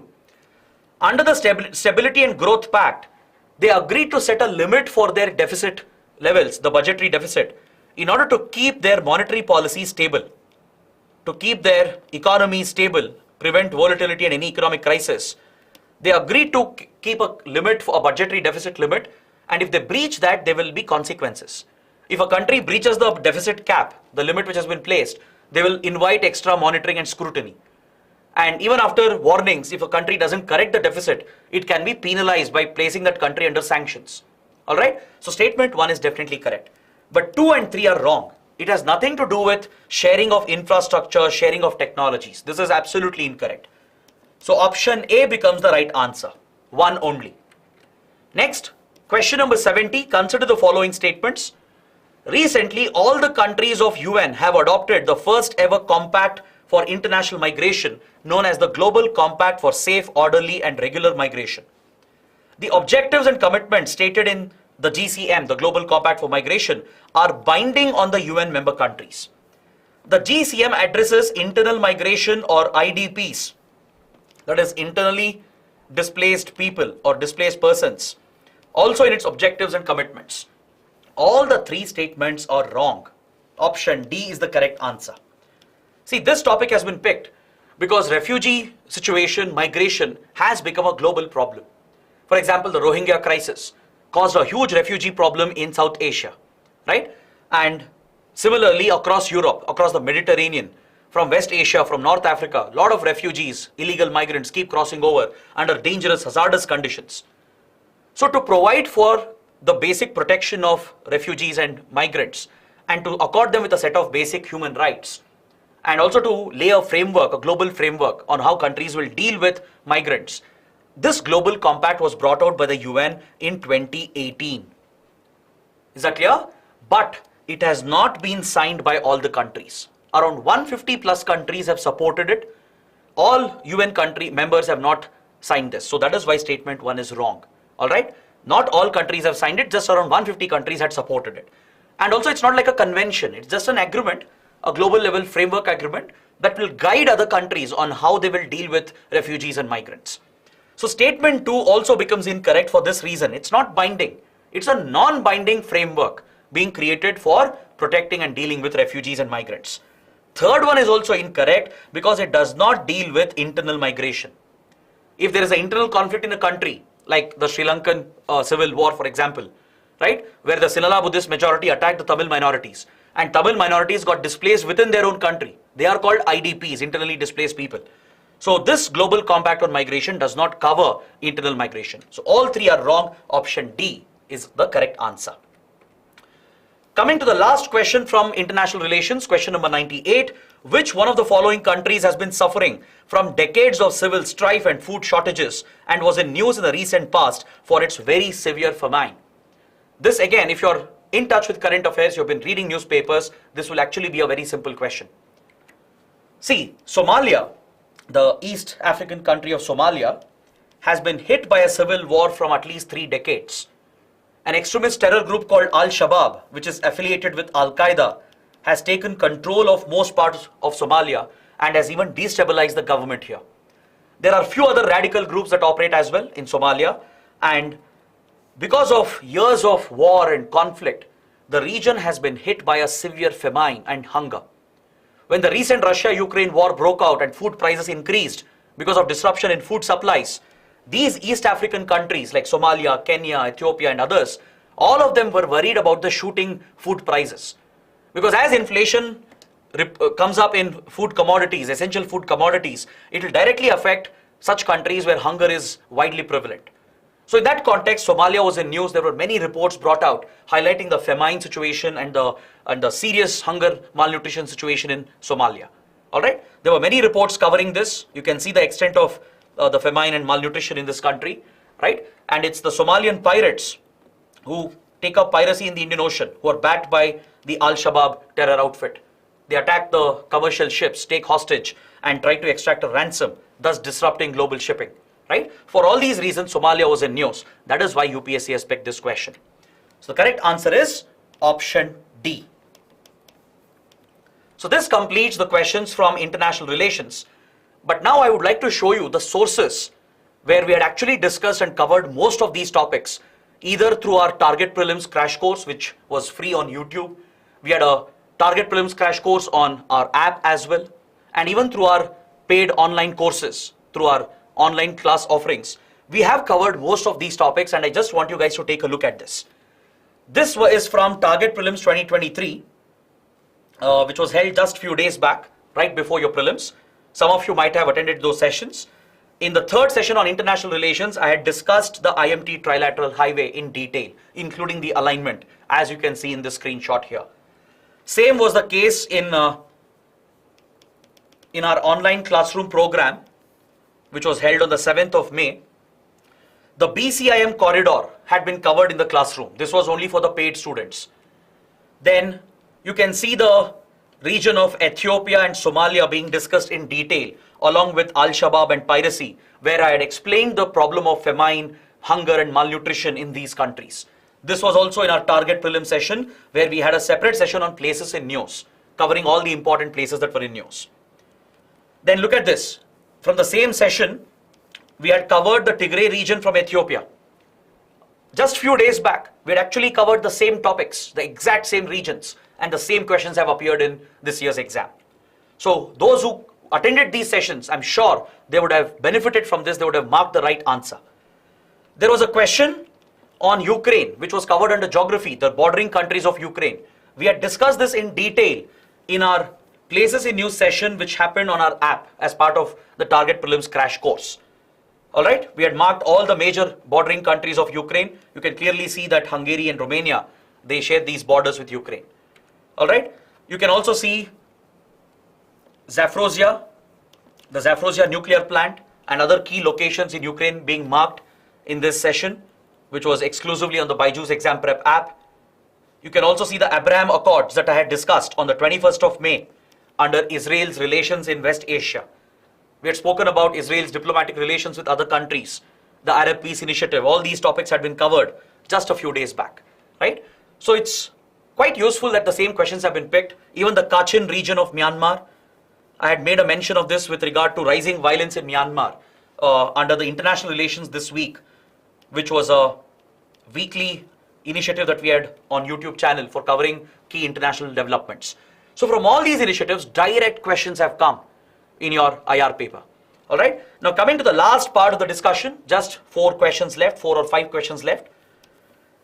These are questions which fall under the miscellaneous category, and UPSC as usual keeps on surprising. It's an unpredictable service commission. It has again asked 2 sports questions, very factual questions.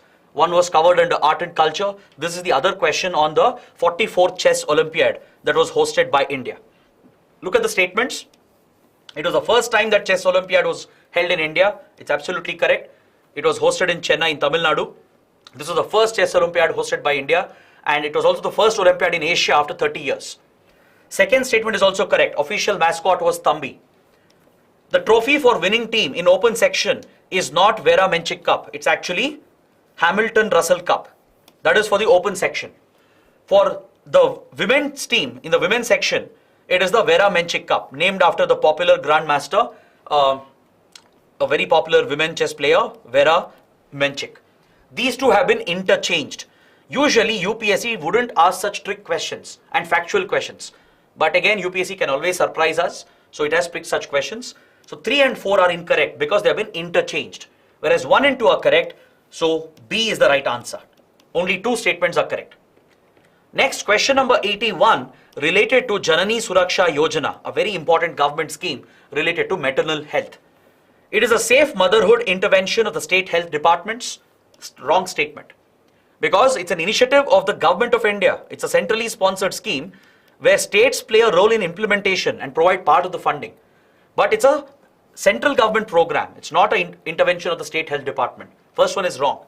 Its objective is to reduce maternal neonatal mortality among poor pregnant women. Absolutely correct. The name itself tells you, Janani Suraksha Yojana. It's meant to protect pregnant women, infants, and hence reduce infant and maternal mortality rate. It promotes institutional delivery amongst poor pregnant women.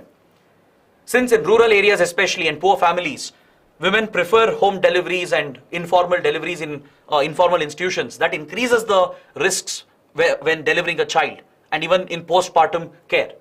So this is where the government is pushing pregnant women towards institutional delivery in hospitals. All right, so 2 and 3 are correct. 4 is also incorrect. Its objective includes providing public health to sick infants up to 1 year. There is no such provision under Janani Suraksha Yojana. So 2 and 3 are correct. How many statements? Only 2 statements are correct. B again is the correct answer. Next, question number 82. Consider the following in the context of the interventions of Anemia Mukt Bharat strategy. 4 interventions have been mentioned. You need to know whether it's part of Anemia Mukt Bharat strategy. See, anemia is a serious health disorder affecting women and children, right? The lack of hemoglobin leads to anemic conditions, which in turn leads to a number of health related disorders and conditions. So to ensure that we eliminate anemia, Anemia Mukt Bharat strategy has been launched, and there are 6 specific interventions under this strategy. The government provides prophylactic iron folic acid supplementation, deworming for children, intensified behavior change communication through awareness so that delayed cord clamping in newborns can be taken care of, testing of anemia using digital methods and point of care treatment, mandatory provision of iron folic acid fortified foods in government funded health programs, and addressing non-nutritional causes of anemia in endemic pockets with focus on malaria, fluorosis, etc.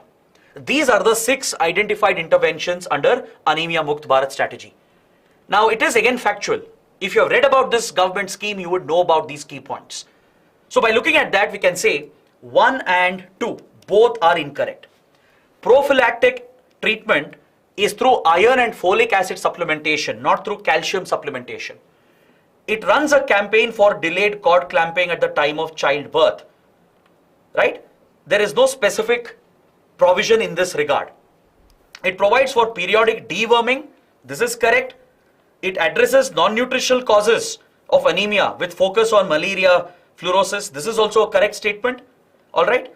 But however, if you look at the campaign here with regard to delayed cord clamping in newborns, there is a year-round behavioral change campaign that is run under this intervention. Here it says it runs a campaign for delayed cord clamping at the time of childbirth. It's not at the time of childbirth. It's run throughout the year. All right. So B, only 2 of the given statements are correct. Next, question number 94 related to self-help groups or SHGs. Self-help group program was originally initiated by State Bank of India by providing microcredit to financially deprived. This statement is wrong. It wasn't started by SBI, it was started by NABARD to promote financial inclusion, provide microcredit and encourage small groups to promote their entrepreneurial interventions and initiatives to ensure that it creates a livelihood at the local level where groups can come together, especially women-led self-help groups, to take up entrepreneurial initiatives in rural areas. All right. In a self-help group, all members of a group take responsibility for a loan that an individual member takes. This is correct. That's the whole concept of SHG, right? Collective responsibility. The members who take loans to start their enterprises, right? That loan responsibility lies on the entire group. The whole group has to ensure that the individual repays the loan. So statement 2 is definitely correct. Then RRBs, regional rural banks, and scheduled commercial banks, they support SHGs, is also correct statement. They provide the credit support, the financial backing for self-help groups. So 2 and 3, 2 statements are correct. B would become the correct answer. Coming to the last question, consider the following. India's public health sector, the healthcare system, it largely focuses on curative care with limited preventive, promotive and rehabilitative care. This is very true about India's healthcare system. It's an observation regarding India's public healthcare sector. In India's public healthcare sector, the main focus is on curative care, treating the disease after it comes up. Preventive care is being prioritized, but it still gets very limited attention. Preventing the disease from occurring, promotive treatment, rehabilitative care is a lower priority in India's public health sector. So statement 1 is correct. Under India's decentralized approach to healthcare delivery, states are primarily responsible for organizing health services. This statement is also correct. Health is a state subject under the Indian Constitution. So in the decentralized approach of healthcare delivery, states are having the primary goal and the responsibility to organize and deliver health services. So both statements are correct. All right. So what would be the right answer? The right answer would be option B. Why? It is not the correct explanation. Statement 2 does not explain statement 1. Is that clear? Both statements are correct. Statement 1 and 2, both are correct, but statement 2 is not the correct explanation of statement 1. So this essentially completes our discussion of all the questions that had appeared in today's prelims paper. I hope the session has been helpful. Do let us know how it went. Do let us know how many questions you attempted. What is your expected score? Please post that in the comment section below. Yes, this year's paper was slightly tougher compared to the previous year. The cutoff might be in the range of 85 or plus or minus 2 or 3 marks here and there. So the cutoff is definitely going to be a little lower. But those who have scored in the range of 90 plus, trust me, you have to immediately start your mains preparation. Please be confident that you're going to crack the exam if you're getting 90 plus by checking these answer keys. All right. So this completes my discussion for today. Do support us by pressing the like button, share your comments, and do share these videos with other aspirants as well. And don't forget to hit the subscribe button. That is it. Thanks for watching. Have a good night.